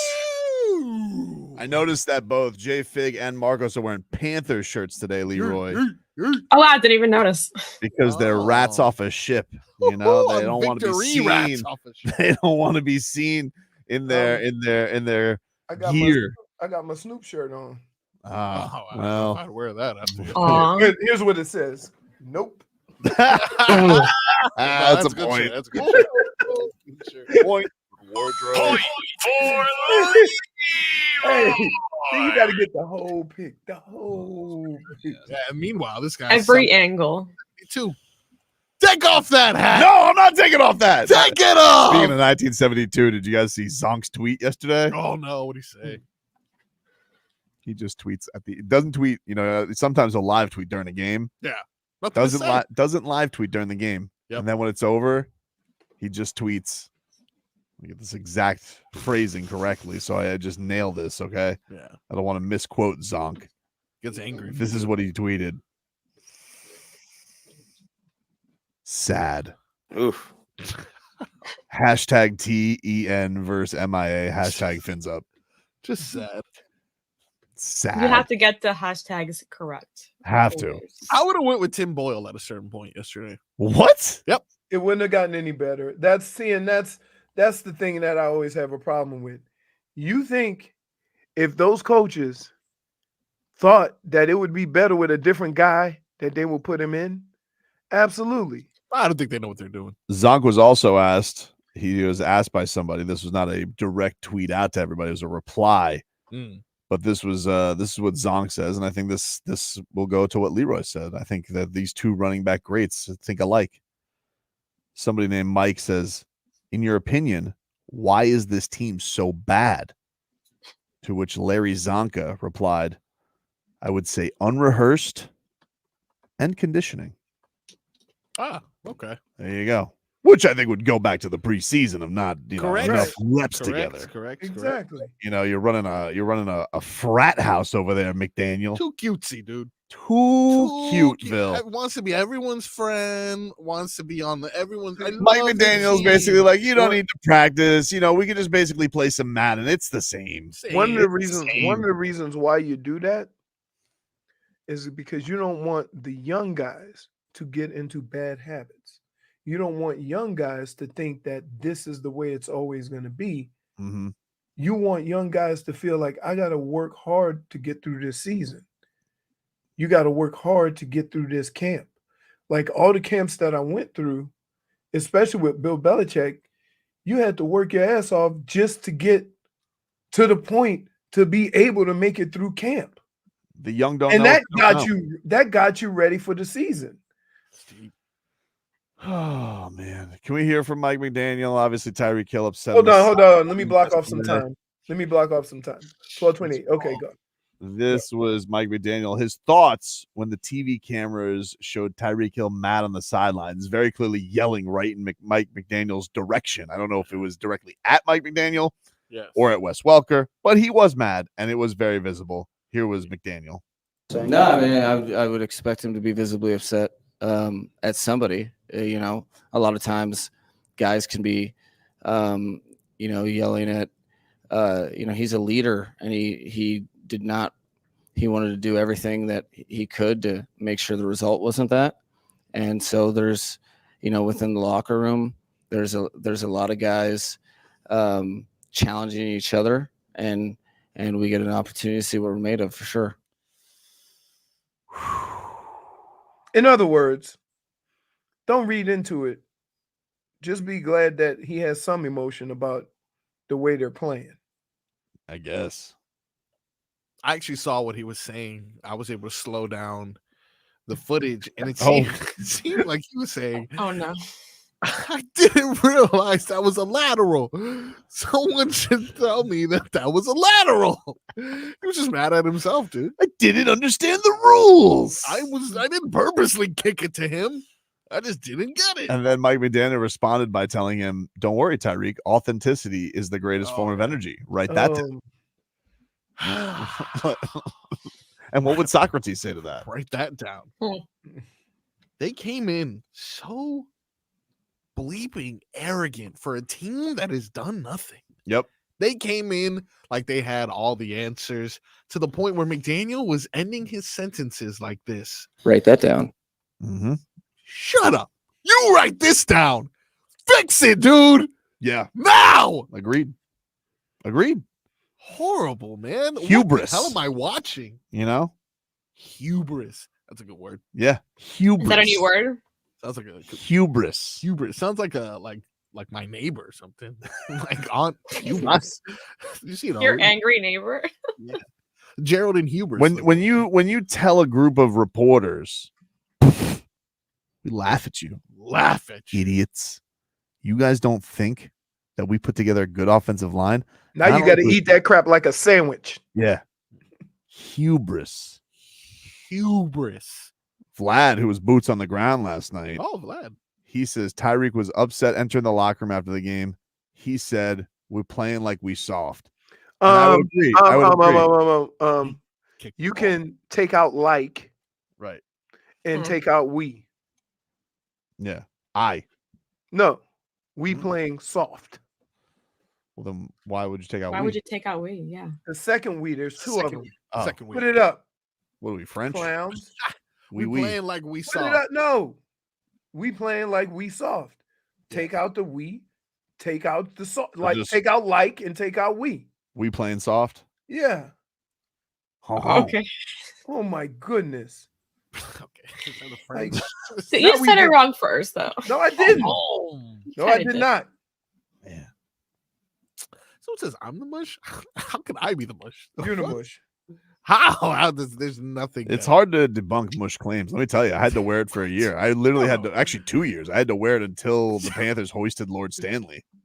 You can just say then you can just say anyone's a mush then for no reason. Well, that was my entire point when you guys called me the mush. No, but you're totally a mush. I'm not the mush. Oh, we saw what you did. Bob is a Stanley Cup champion. It's true. Mush broken. Can he play quarterback? But he is a Stanley Cup champion because you stayed away from him. I mean, hard to say. Validates the mush. No, it's not hard to say. Hard to say. Hot on. I didn't even get to the tailgate Can yesterday. you play a real coach? Oh yeah, Man Campbell. one who eats glass. Matt Campbell yesterday. This was him after they were so bored just scoring touchdowns. They're throwing touchdowns to Jared Goff, who was very slow. Yeah. Jared Goff scoring in the end zone, throwing touchdowns. Didn't get a game ball, though, even though he was 18 for 18. He set a record. Wasn't good enough. Here is Man Campbell. Yeah, well, I just gave the game ball to somebody else, so I feel awful right now. Yeah. No, I knew he played a heck of a game. I did not realize he was perfect. I did not know he was literally 18 for 18.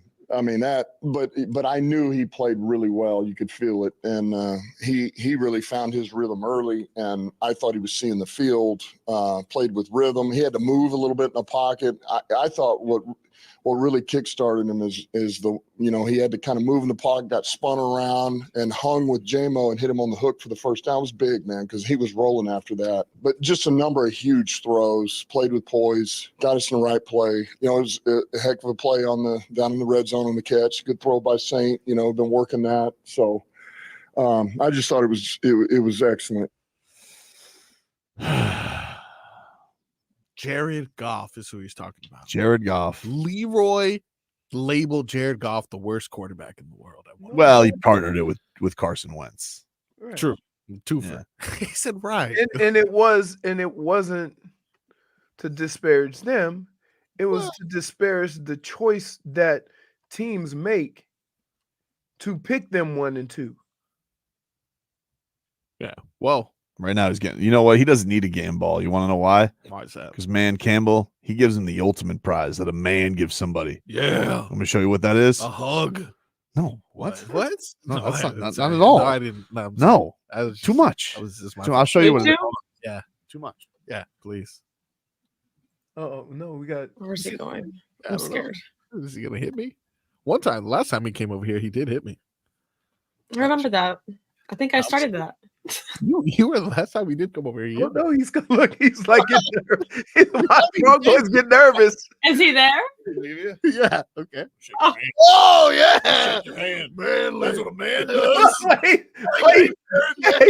Now it's our game. Marco, why are you still nervous? I wasn't PTSD last time I came here. Marcos was like, He's gonna pull you. He's gonna be in a grapple move before I know it. Armbar! Ah! Wouldn't that be right up Man Campbell's alley though? To give instead of a game ball, a game give you a armbar? noogie. Yeah, give you a noogie. I thought he was gonna give me a blue chew. Apparently, you have banana hands. What's that even mean? I don't know what that means. I don't know what that means. Why are your hands so white? That's a mid. Why are my hands so white? Yeah, look, hold your hand up. Not disguised with the rest Oh of the wow, no way, but They look like somebody else's hands. I think it's just like the lighting. camera adjusting. Yeah. Lighting. Yes. Look at my hand. Oh no, I've already done that one. All Your hands right. bigger than your face.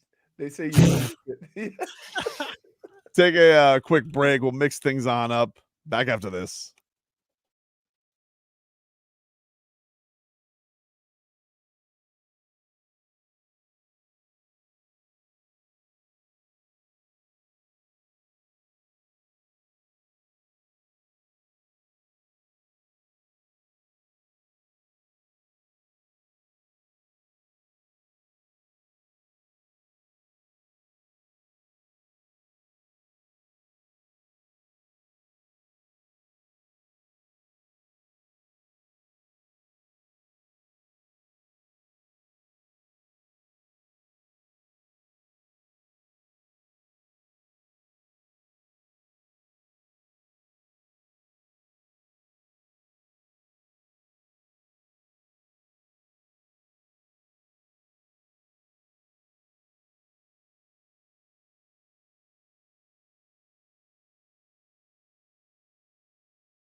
Welcome back. It's Tobin and Leroy. Take you guys up until 2 here on the program.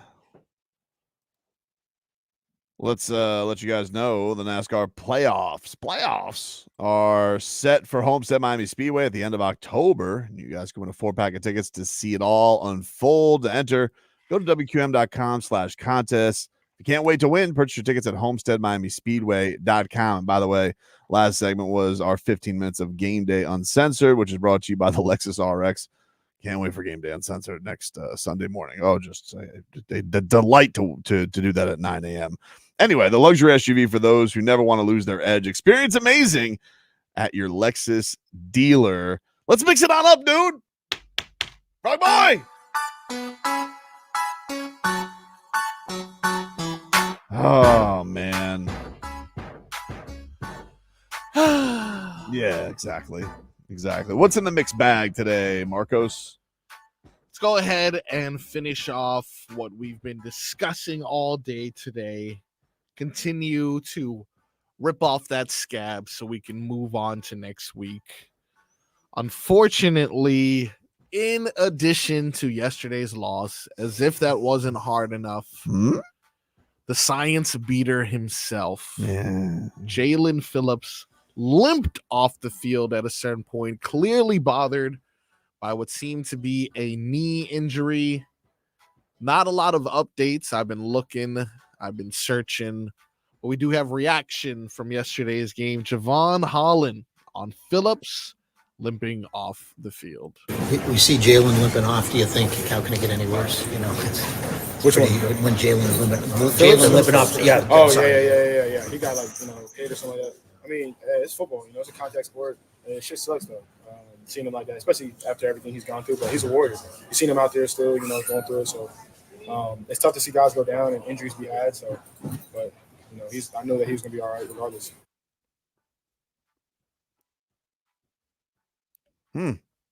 Yeah, I'm bummed about it, man. And he looked so pissed. He looked He looked so upset. He's worked so hard. I hope he's okay.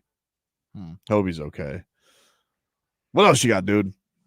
Well, we can turn our attention to a little bit of basketball for a second. If you will. Yesterday, as we were leaving the building, I was there. I was the last person from our little group as I was packing up. And it was like maybe a little bit past 2:15, when I got word that Jimmy Butler had finally arrived for media day, fully dressed. He addressed a lot of questions that I'm sure we'll get into as the week continues to unfold. Just a preview of some of the things that Jimmy said. Finally got a response, got a reaction to Keep Your Mouth Shut. This is what the star Heat forward had to say. Pat has made clear how much he respects you and values you. So when he made the mouth shut comment about your Boston joke at the F1, did it bother you or did you take it in good? Hold on. Before I get to his answer, do you see how that person asked that question? I didn't like it, Barry. You see how he asked You didn't set me up there great, Barry. Oh. Good in spirit because you know how Pat feels about you. Not too many things can bother me nowadays. I'm happy. I'm healthy. I got a beautiful family. And I get to hoop. I get to play basketball. Not too much in the media is going to ever get to me. Yeah. Oh, you got lucky, dude. No, Not too much of Tobin will get to me. You got lucky, dude. That's how you ask a question. You see how damn. he was like, oh, Pat appreciates and loves you. You got to hit him with the softball first. But you know what? To be fair, I'm not telling nobody to do their job. He didn't really answer the question. I answered enough. Because wait. Okay. He said not too much in the media.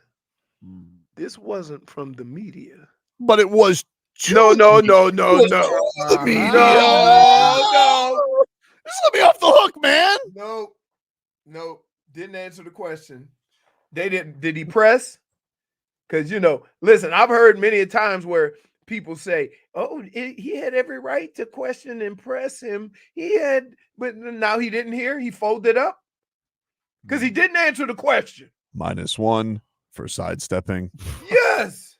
So -1. So is it okay that I say, "Oh, for a person or whatever who thinks it's okay to ask any question to any athlete, you kind of sidestepped the follow-up to this question that wasn't answered."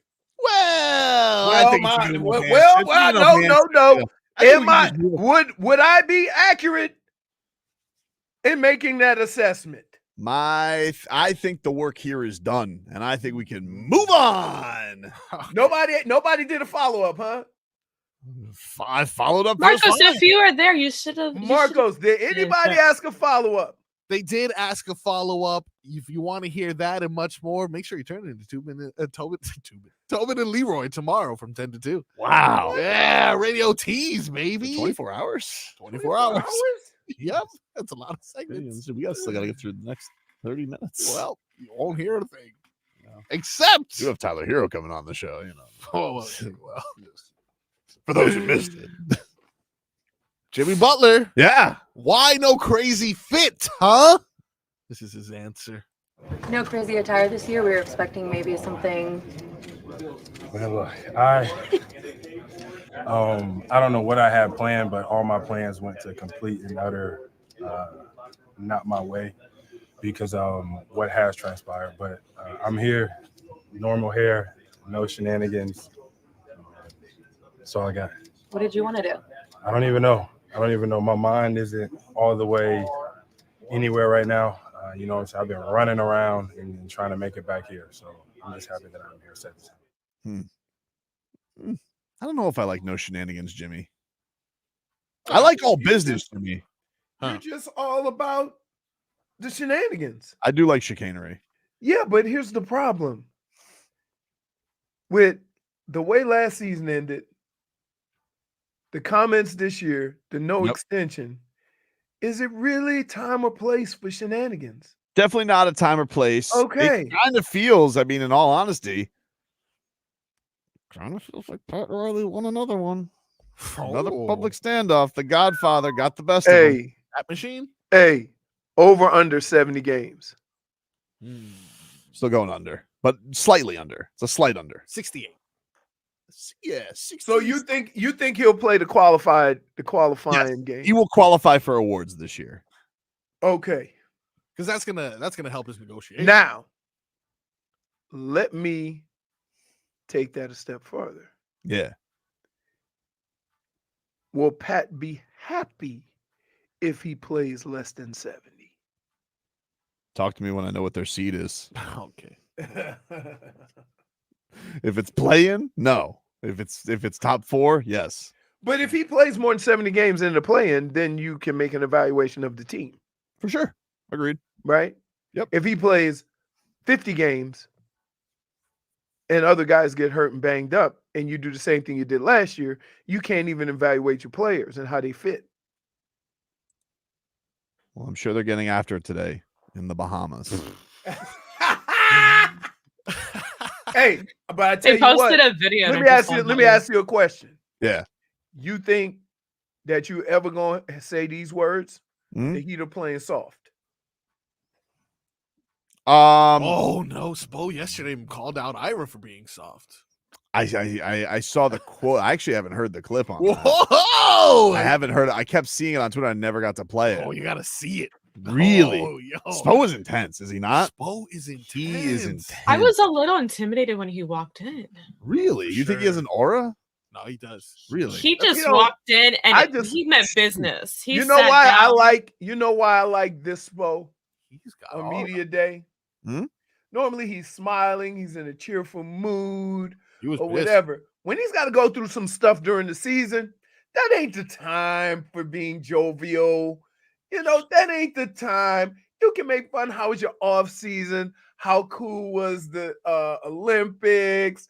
You know, and like just ask him questions like during the season when they going through it. That's not a Spo to be trifled with. I like this Spo. I only talk to him this time of year, in the beginning of the year, right? When he hasn't gone through anything yet, hadn't had to deal with nothing yet. And he comes in smiling. He's fun. He's energetic, shaking hands. He loves right? smiling. Right? He's like, you don't see, let me tell you, pay attention to Spo during his interviews, like his pressers during the year, and see how it goes. And just remember the Spo we talked to in the beginning of the year. Vlad And says, you'll understand what I'm talking about. Vlad says, speaking of playing soft, Blue Chew? Oh, No Blue Chew read today. No Blue Chew read today. I'll save that one though, dude. You got He also saved says, yesterday. Tobin is confusing. He wants them to practice at a military field and be focused, but also wants chicanery from the superstar. See, there you go. I can explain it though. I can explain it. That sounds like a boxed in. It's not He a box. always It's not a has box an in. explanation. It's not a boxed in. I'll tell you why. It's a great theory to throw out there, Vlad. But it's like Leroy said, time and place. Media day is silly. It's time to let your hair down. It's time to have a little bit of fun. It's silly. And then nobody else is being silly. No, that's not true, dude. People are silly all of the time. He just took it to another level. Okay, but that's what I'm saying. Do you know how ridiculous Wait, it is? you cannot show up late and then be silly. No.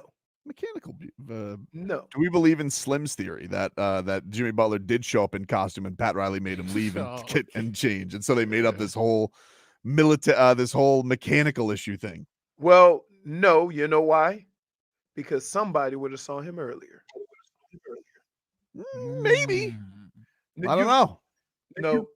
Every time somebody came in the building, we knew they were there, and we were getting ready for them. So that's not true. What about that alleged video that Will Manso had from 11 o'clock where it was an alleged Jimmy Butler that said, "I'm here"? Yes. That's true. And nobody had eyes on him. No, we debunked that. That was Leroy. It might have been Leroy saying about dominoes. I think it's Leroy. Awesome. Me yelling No, at, for well, sure. I did chase him like the You champ. chased him every time you saw him in the hallway. We're Oh, gonna that'd end be up with an hurting. we're gonna end up with an entire tournament just so Leroy can get 2 out of 3. No, that's not it. So we can get the rules straight. There's 1,000 different ways to play dominoes. Here it goes. I don't know. I mean, It didn't seem close. I don't know dominoes, but it didn't seem close. No, because here's the deal. And here's what y'all don't understand.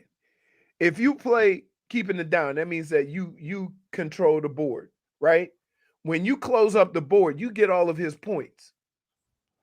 But he was keeping score like during the actual hand. So Even that Scooby means doesn't that believe you. it's 2 different sets of rules. Scooby- I don't know. Seems like he had your number. Scooby, you don't believe that. Scooby, what? Look at me, Scooby! Look at me! he doesn't want to look at you. Look at him. He's like, I'm embarrassed to be your friend. Look at him. He's looking the other way. He closed his eyes. Come on, Scooby.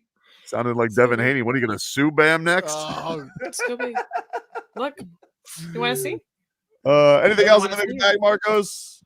Yes, we do. One on the way out. We didn't get to mention this too much yesterday because of our crazy day, but Kembe Mutombo passed away for sure. Rest in peace. Rest in peace. Excellent defender. Joel Embiid mentioned Dikembe Mutombo being one of the people he looked up to. It is a sad day. First of all, my condolences to his family and, close, people. Meant a lot, obviously, just like I said about myself, obviously he accomplished a lot, on the court. But, he was a role model for me, mainly because of what he did off the court. Some of the stuff that he did in this country. Like I said, it is a sad day for Africa, but really for the whole world, because he really did care about, people and making people's lives better. And, that's why I say it's my role model. That's what I aspire to be. But this is a sad day for Africa, for the whole world. And, once again, my condolences. There you go. Joel Embiid. Funny, that's your idol. You spend a lot more time on the ground than he did. Not the time, Leroy. What about TNP? All right. What about time and place? You were thinking it. It doesn't help. That's why he laughed. Like he just beat me to the punch. Like you stop. Like I can still respect him being his idol and him wanting to be like the Dikembe Mutombo and me appreciating all the good that Dikembe Mutombo has done, while still acknowledging the fact that if he was your role model, why are you always flailing on the ground? Take a break.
Roy back with you here, 560 WQAM. Let's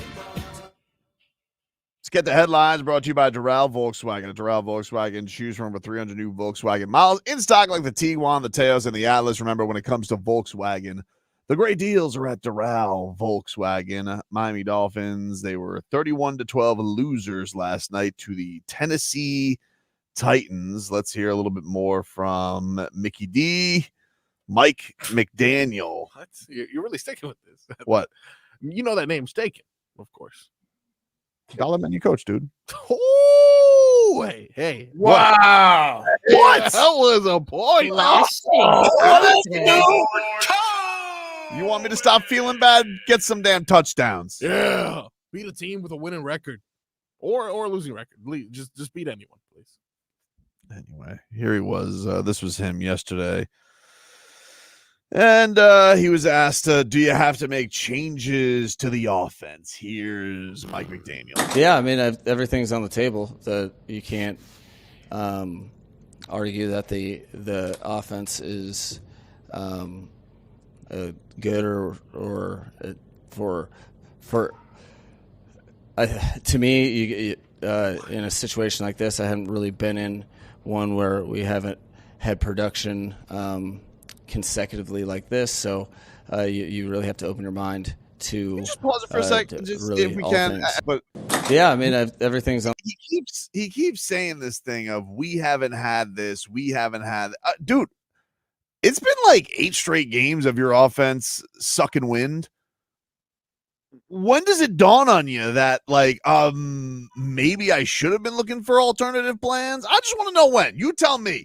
But like this, he did the same bull bleep last week where he goes, this is the first time I've been under 500. Hey, when you're sitting there with that doe-eyed look on your face and you're like trying to soak in how bad this is really going for you, all right? At what point do you realize this is reality, dude? This is not a phase. When does that happen? Because it almost feels like he's not accepting of this.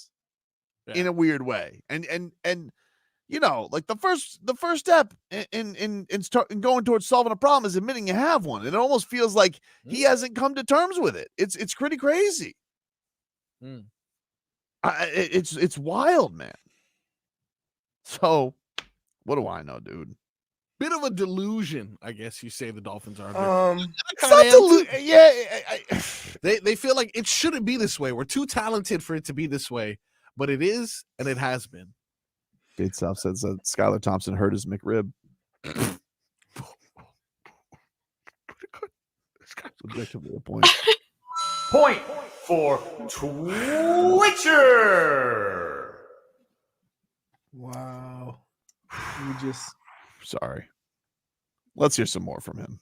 Oh, yeah, sure. This is Mike McDaniel on this. If he's going to be more of a man and assertive in the locker room, real man. Assess everything. But, I would be, I hesitate to, to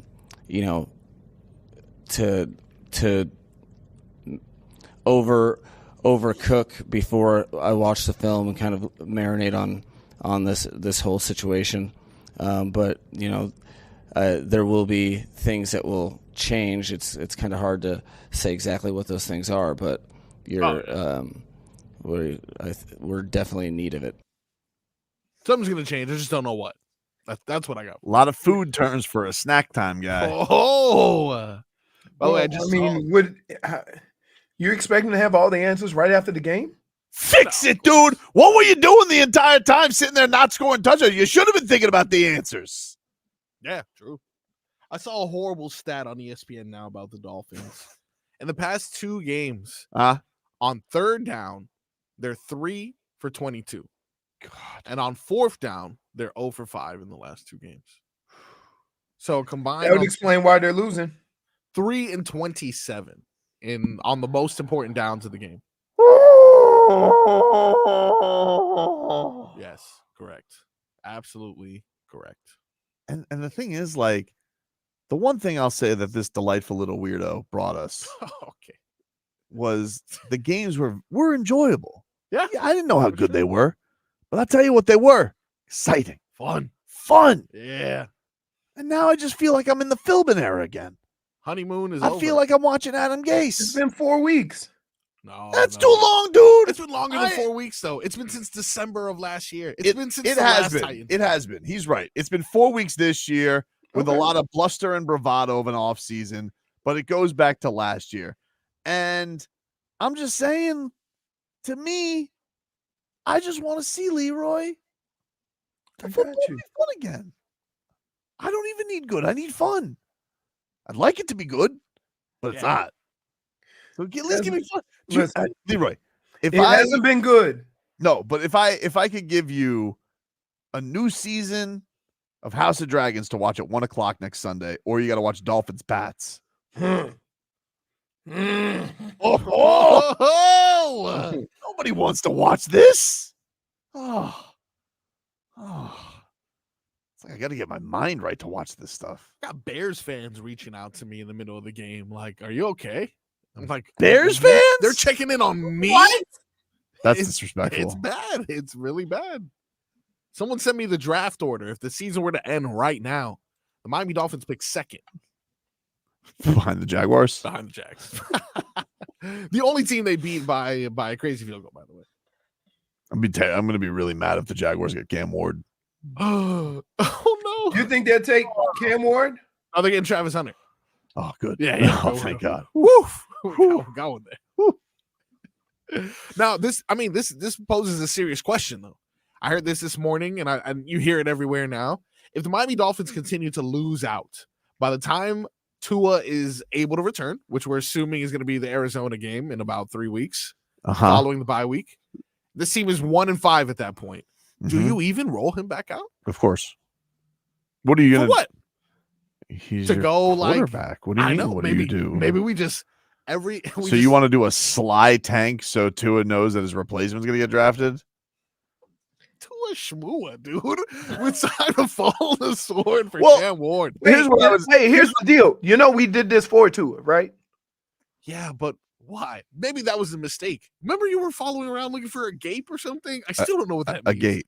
Oh, a gate. Yeah, me and Robbie were following him. Something about a hip. Why would we do Well, that? his hip was broken, and then so we were trying to get a look. We were trying to scout him because, you know, we haven't gotten boots on the ground, eyes on Tua. Yeah. And honestly, I'm not even saying he's the issue, but I'm just saying. I mean, he's definitely not the issue. I mean, And you're definitely saying he's the issue. He's definitely not. He's definitely not the issue. I mean, like, his injury put aside an issue of how far the Dolphins from the Bills, because that also was an embarrassment before he got hurt. Yep. But they're not a functional football team without him. Correct. Like they're barely an NFL product. Again, though, whose fault is that really? I guess that's what we're trying to I find think out. it's Chris Grier's and I think it's Mike McDaniel's. I mean, I would give you every other position, but not quarterback. Because yes, you can get a backup, right? But for anybody to think that you're going to be fortunate enough for your backup to be able to do what your starter is going to be, you wouldn't have paid your starter. Yeah, but here's the thing. Once again, an injury is setting aside another issue that we all realized watching Skylar Thompson, correct? Which was they thought over 3 years this guy was going to get better, and somehow it looks like he got worse. So is that over the two? It's an issue with the Tua thing because the Tua thing comes with its own baggage. Because as we know, he's on IR right now for optics, not because he really needs it. Yeah. And so they're just trying to look good on something, and in the meanwhile, don't look like they can put together a competent football team because they got to make it look good for PR. Right. Meanwhile, the guy sits here. He's going to Disney on Ice. He's, living his life, says he has no symptoms, wants to play football, but can't play football because we got to make this look good to her. Wait a minute. But when this was going on, you were like all for that. The optics of it. No, I wasn't. I was really one of the only people to say when he's healthy, he's played. End of discussion.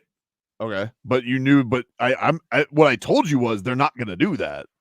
Right. But that, so like, my problem with the whole thing is that What's more egregious? Putting him back in or not putting him back in because you don't want to look bad, but he's healthy. That's more egregious. Right. But the thing is it's not the thing that I just find infuriating about it is I don't know what the Dolphins are buying themselves with that. Yeah. Because if he does get hurt again, no one's going to care that you gave him the 4-week stint. Correct. Oh, how could you bring him back at all? I think it is time to forget, though, because yesterday Tyler Huntley ran the ball and he dove for like a first down or something. Yeah. And I braced myself. I'm not going to lie to you. And, you know, this is just PTSD. Was that the one where he, Mike McDaniel, challenged for no reason? Yes, it was. Idiot. It was. But when he did that, he dove head first. He took some and I got scared. I really did. I mean, just more time that goes by, it's in the back of our mind. And that's the only thing the Dolphins are trying to do because it's a business. So, but there's a lot of teams who have those same cringe, like with their quarterback, right? They're probably like that. No, here's what happened is you had little dum-dums like this guy. No. I'm serious about this. Dude. You had you and Finsball 69 who put the damn Arizona Cardinals game from 3 years ago. Yeah. Remember what mobile Tua looked like? We need this guy like he was Michael Mother Bleeping Vic. You can't tell me. Ran for 31 yards and you just needed to have it. He could have been safe. Let me just tell you something right now. I'm dead ass serious about this, Frog Boy. Yeah. He could have been safe in sure. his little Tua jiu-jitsu cocoon, but you just had to be greedy. Fine. You weren't fine with a dart thrower, a guy sitting in the pocket. Pew, pew, pew, pew, pew. You just needed some scrambling. And guess what got scrambled? Thanks to you. Okay. Now, here's the thing. You want to blame me, and it's totally not my And fault. Finsball 69. And Finsball And 69. anybody who gave me that Arizona Cardinals video who's like, remember this guy? They made him too fat. They made him too chubby. They made him take jujitsu. What they make him do? Jujitsu. Okay. Well, while he was out here taking Dude, you guys are just lashing out right now. Yeah, of course I'm lashing out. While he was taking Have you seen these games? It's horrible, but I mean, you can't tell me you would have wanted the same quarterback this year. He led the league in passing and he was healthy. It's exactly what I wanted. I had no desire for him to run. He never did. I had no desire. I would live to fight another day. I am so happy with that. Nick Saban said this from the time he was drafted. The guy can't help himself. Yeah. They finally got that out of him. Tua, just let it go. Next play, dude. Next play. But then there'll be people that complain about that. But they did. And I thought it was so dumb. Because it wasn't enough. Why? Look where we He landed. led the league. Yeah, against bad. These are inflated. Now All of it. All of inflated the stats. season, not just against the bad teams. Because, I mean, you put up 70 in Denver. That's going to go ahead and cover 2 That was weeks. the only game. But he didn't throw for 5,500 yards. He did it against garbage teams. Okay, and so you just said, you know what we should do against the good teams, Tua? Do the thing that you're not good at. Do more of that. Look who won the Super Bowl. You're Mickey Mouse, dude. You're a child. You like Mickey. You sit here with your Miska Muska and you sit there with Toodles and you think it's going to solve all my problems. Tua's going to lose a few LBs and he's going to be able to run like a deer. He's going to be just like Josh Allen. And you ruined his career. Patrick Mahomes, Lamar Jackson, Josh Allen. Never been those Brock guys. Purdy. He's not that. And Brock Purdy, get him out of here. Get him off Brock the list. Purdy. No, I'm not letting you put him there. Brock Purdy's won more playoff games than Tua. Objection, fine. That has nothing to do with him. He's not Lamar Jackson, Patrick Mahomes, or Josh Allen when it comes to running the football. So you wanted Joe Wait. Flacco in the backfield. Can I say this? I wanted. What did you call him when he first got into the league? Who? Tobin. Lefty Drew Brees. Yeah. Did Drew Brees run? No. Okay. Okay. Just sat there throwing darts. Pew, pew, pew. It wasn't enough for you. Greedy. Good old line in New Orleans, so you got to admit. Whew, big wall. How's Aaron Rodgers doing? What Teron Armstead do? What he play? He played actually 11 games back then. Yeah, you know, he's healthy. It was prime. Young Prime Armstead. That's good time. How did Aaron Rodgers do? Where? How's he doing? He's running. Oh, for his listen, life. he took an ass kicking last week. Yeah, he did. Take a break. Back after this. WQ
You all right, Leroy? You kind of giving me a tired look today. No, I'm giving you the look of when you lips move and no noise comes out of your I was mouth. talking to FrogBoy to the Talking to glass. I was doing Marcos. producing. I was talking to Marcos, baby.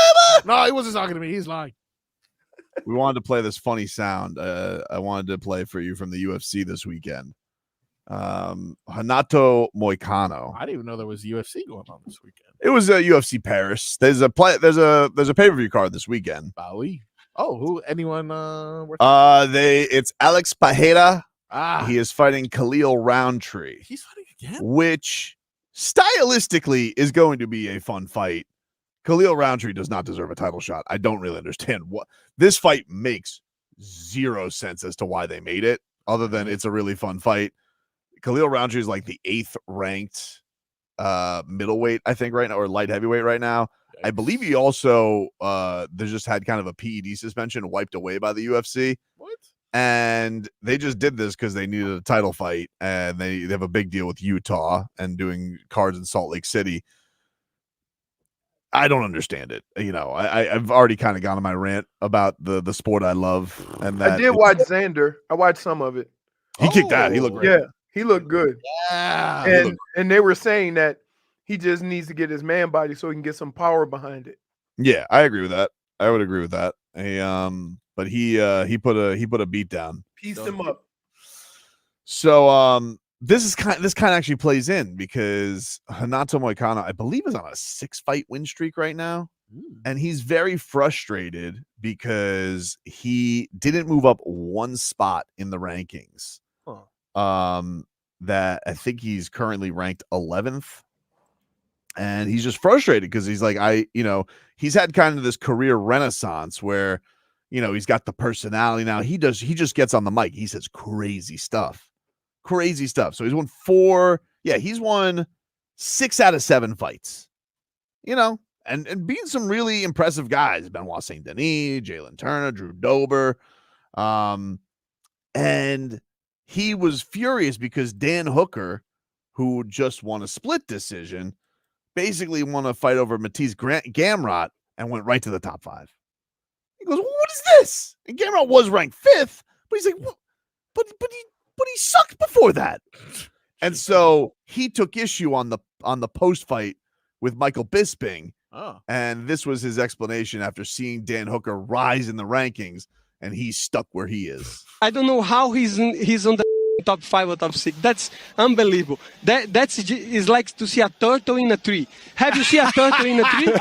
Have you seen a turtle? No. Yes. I'd be like, how did it get there? Exactly. Somebody put him there. That's the whole thing, he didn't climb the tree, but he's on the tree. Wait, that fight, I'm gonna have to use that one. Hey, wow, that's good. That's good. That is good. Especially with the accent. Yeah, I mean, he's like probably the best guy on the microphone right now. This guy is crazy. I don't know how he's on the top 5 or top 6. That's unbelievable. Is like to see a turtle in a tree. Have you seen a turtle in a tree?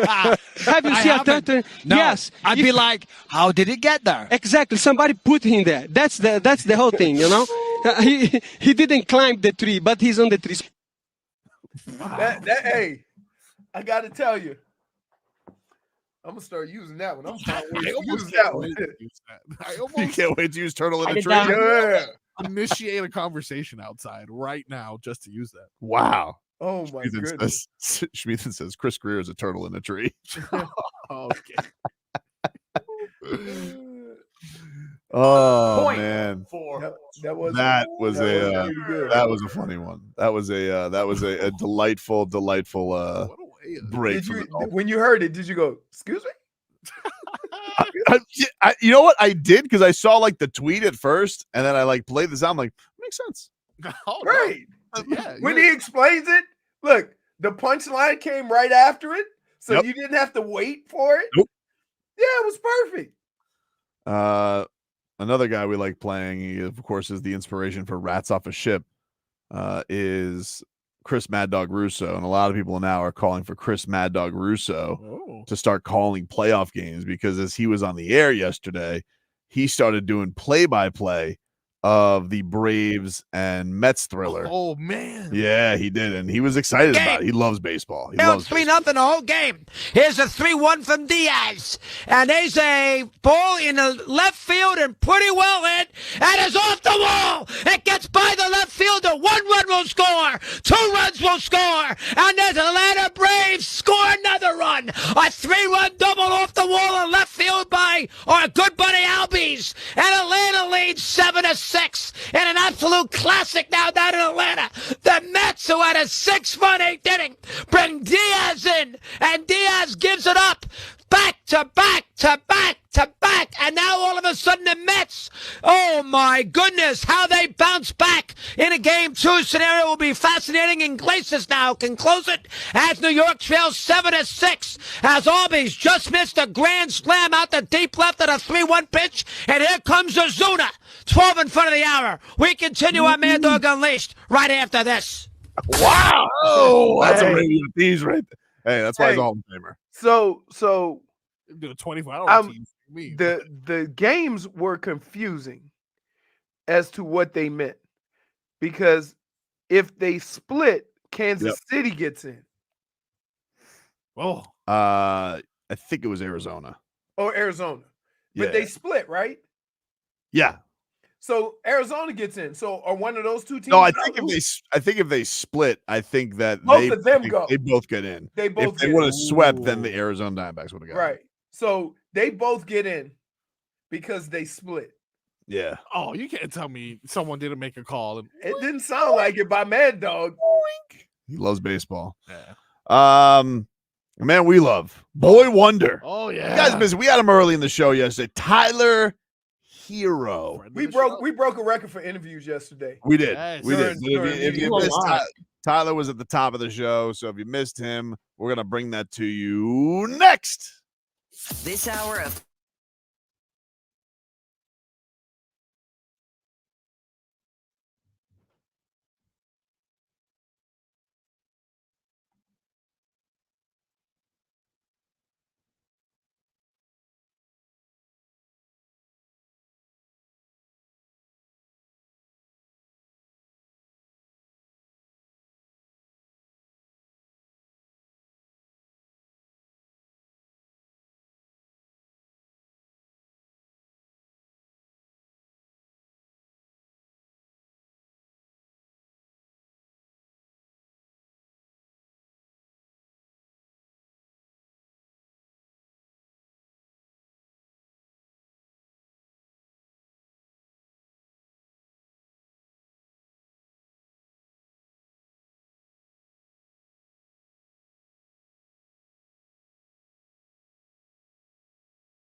boy wonder himself, Tyler Herro, joining the program. Hello, Tyler.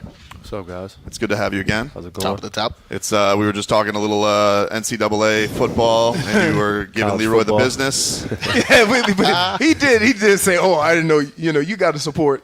Where you went to school." But he said, "Oh, you went to got it. Michigan." Yeah, I got to. In NCAA, do they even have an NCAA hoops? Like, do you always have to play Kentucky? They were you saying the basketball? Yeah, if you play basketball, is there even a college basketball NCAA? No. There should be. No. The football just makes so much more money. I feel like that is a staple that college football is. Football so in is basketball, general. but football is. Everyone loves the football game. Those fans are rabid up there, though. Like you, the Kentucky. My uncle's a rabid Kentucky Wildcats fan. He actually told me about it when you guys drafted you and Bam. Because it was like anytime you guys draft Kentucky, I'm like I always get the scouting report from you guys. It's insane, that arena. No, it is. I mean the whole Lexington just loves that whole Kentucky campus, whether it's football, basketball, baseball, whatever it is. They're diehard fans. It's the only, besides Louisville, they're the only real like sports team in the state. So they really support and come out hard for Kentucky. How was the summer? Any? It looked like you had yourself a time, man. Did you have an album come out? I thought you put like a little Instagram. Looked like I saw a snippet. I think I saw you in the lab. No, I had a great summer. Had a lot of fun. Definitely excited to be back though. Definitely. So no album. No, I'm not. I don't have an album. I like to dibble and dab. That's it's like a hobby. Like you like to do that as a fun. But I'm not releasing any music anytime soon. So This is like probably one of the longer off seasons you've had, right? yeah, I was since you've been here. That's what I said. I was ready to get back and just into like a routine. Felt like I was hanging out too long. So you feel like you start feeling uncomfortable. Yeah, I'm supposed to be doing something. I know I'm working out, but I need to fill my day with a little bit more than just working out. So I'm excited to be back. From your standpoint, like how did you take the end of last year? Like you guys obviously didn't feel like you had all your horses there at the end. Such a bitter rivalry with Boston. So like when you reflect back on that, like what did you, I guess, take from the ending of that season? I mean, obviously the whole year we were kind of banged up from the beginning to the end. So really we didn't have much of a chemistry of me, Jimmy, and Bam. Also didn't play much together. And then you had Terry into the mix, and he ended up going down, or I went down first, then he went down, and then Jimmy goes down before the playoffs. So it was just it was a tough situation to be in. Obviously, we were very motivated to win and try to beat the Celtics. We were I think they were the only team that beat them once, right? Us and I think did Indy get one? Someone else, but either way, it wasn't good enough. But it was a tough situation to be in, obviously. But you reflect on it, and everyone's back healthy, and we're ready to roll. A lot of people have asked about like you and Terry because we never really got to see that. Like as soon as you got back, he got hurt with the weird neck thing. Yeah. Did you guys like spend any time together this summer, getting to know each other a little bit better, or anything that you feel like will help mesh that that kind of unknown going into this year? I mean, we hung out definitely quite a bit in the summer. So I mean, we're definitely friends. We don't hate each other. We'll see how it works on the court, but we hung out, and we like I said, we're cool. So I always wonder how that works because a lot of times people predetermine how it's going to fit together. Mm-hmm. And you guys are trying to make it work together. Right. And so you go into it with a whole different mindset. Right. You go into it like, oh, I like this, you like this, or whatever. How long does that really take? Because now that you have a personal relationship and your friends, it kind of helps with that, right? Yeah, no, for sure. I mean, anytime you're playing with someone that you like is easier because you want to see their success. You want them to be successful, and ultimately you're happy for them when they're doing their thing. So at the end of the day, I think there will be some things we have to work out, as every year we have to do that no matter who's on the team. So we'll work it out, and we'll just continue to see how it goes and continue to get better with it. And we have two really good guards, and obviously you add Duncan to it too. And so I think our backcourt is really, really good. I would agree with that. I think I saw on your social media there was a posting of a ranking that you may have. I'm just interpreting, so you tell me if I'm right or wrong. It could be something, could be nothing. No. Did you find the ranking of 87 to be a slap in the face? Did you find that to be too low? What was the reasoning behind that? Yeah, Because I do. No, I think it's too low. But I don't make the rankings. If I made my rankings, it would be a little bit different than that. So everyone should, right? Everyone has their own opinion, and it's cool. So I'm cool with it. How much do you find stuff like that? Like, do you find that stuff motivating anymore, or is it like has it become less so because you're a guy you're used to, Honestly, dealing with the noise and you deal with it well? Yeah, honestly, it hasn't even got to. I'm always motivated. I got 2 beautiful kids that motivate me enough. So like a ranking, honestly, is more of like a. I look at that ranking and kind of just laugh. Like honestly. Wait. I'm gonna tell you what you do. You look at the list and you go, "Hey, you see this guy right here?" And I respect everybody on the list. You respect everybody, but again, it's from what you believe you are, not from them. And so you look at the list and go. There's also players on the list that I've seen throughout the summer. We played one-on-one. We shot. We did our thing. And they don't know that, though. Right. And they don't know that. And those players might even tell you that they're not better than me from what I've done to them. So I'm not even going to. Wait a minute. In the summer, I'm not saying in the game. So I'm accurate then. Yeah. So I said, you still remember the guy who replaced you with? Oh yeah, I remember when they shipped me out of Baltimore and they brought in Bam Morris. I still got his stats. That's what makes us who we are, And right? that's like I'm like you. It's okay though. It's okay to think you say, oh no, he ain't better than me, and you go out there and see. I told y'all. Like that's. Yeah, like I said though, I respect everyone that was on the list, and definitely excited to see how they perform as well. So it's cool. You, as a dad, do you have a number one cartoon you secretly like to watch with the kids? Bluey? It's got to be Bluey, too. Paw Patrol? It's okay. We want that. So right now, we did like a Mickey Mouse tour at Disney World. So they not, right now it's Mickey Mouse. We've went through, there's a show called Coco. Coco Melon. Yep. It's not Coco Melon. No, it's not different? It's different, yeah. Coco's different from Coco Melon. You got to know. I apologize for disrespect. My kids have gotten out of that age range. You better not put the wrong thing on the TV for them kids. Nah, man. This ain't Mickey, Daddy. This is not Mickey. What are we doing? Really. It's crazy. Miska Muska. Tyler, appreciate the time, man. Thanks so much. Thanks, man. And we done. I was having some fun out here. Thank you, buddy. I appreciate it. Tyler, I appreciate it. Yes, sir. Y'all have a great day. Miami Heat Media Day. Thank you. Tell Dunks I'm looking for him. Oh, gotcha.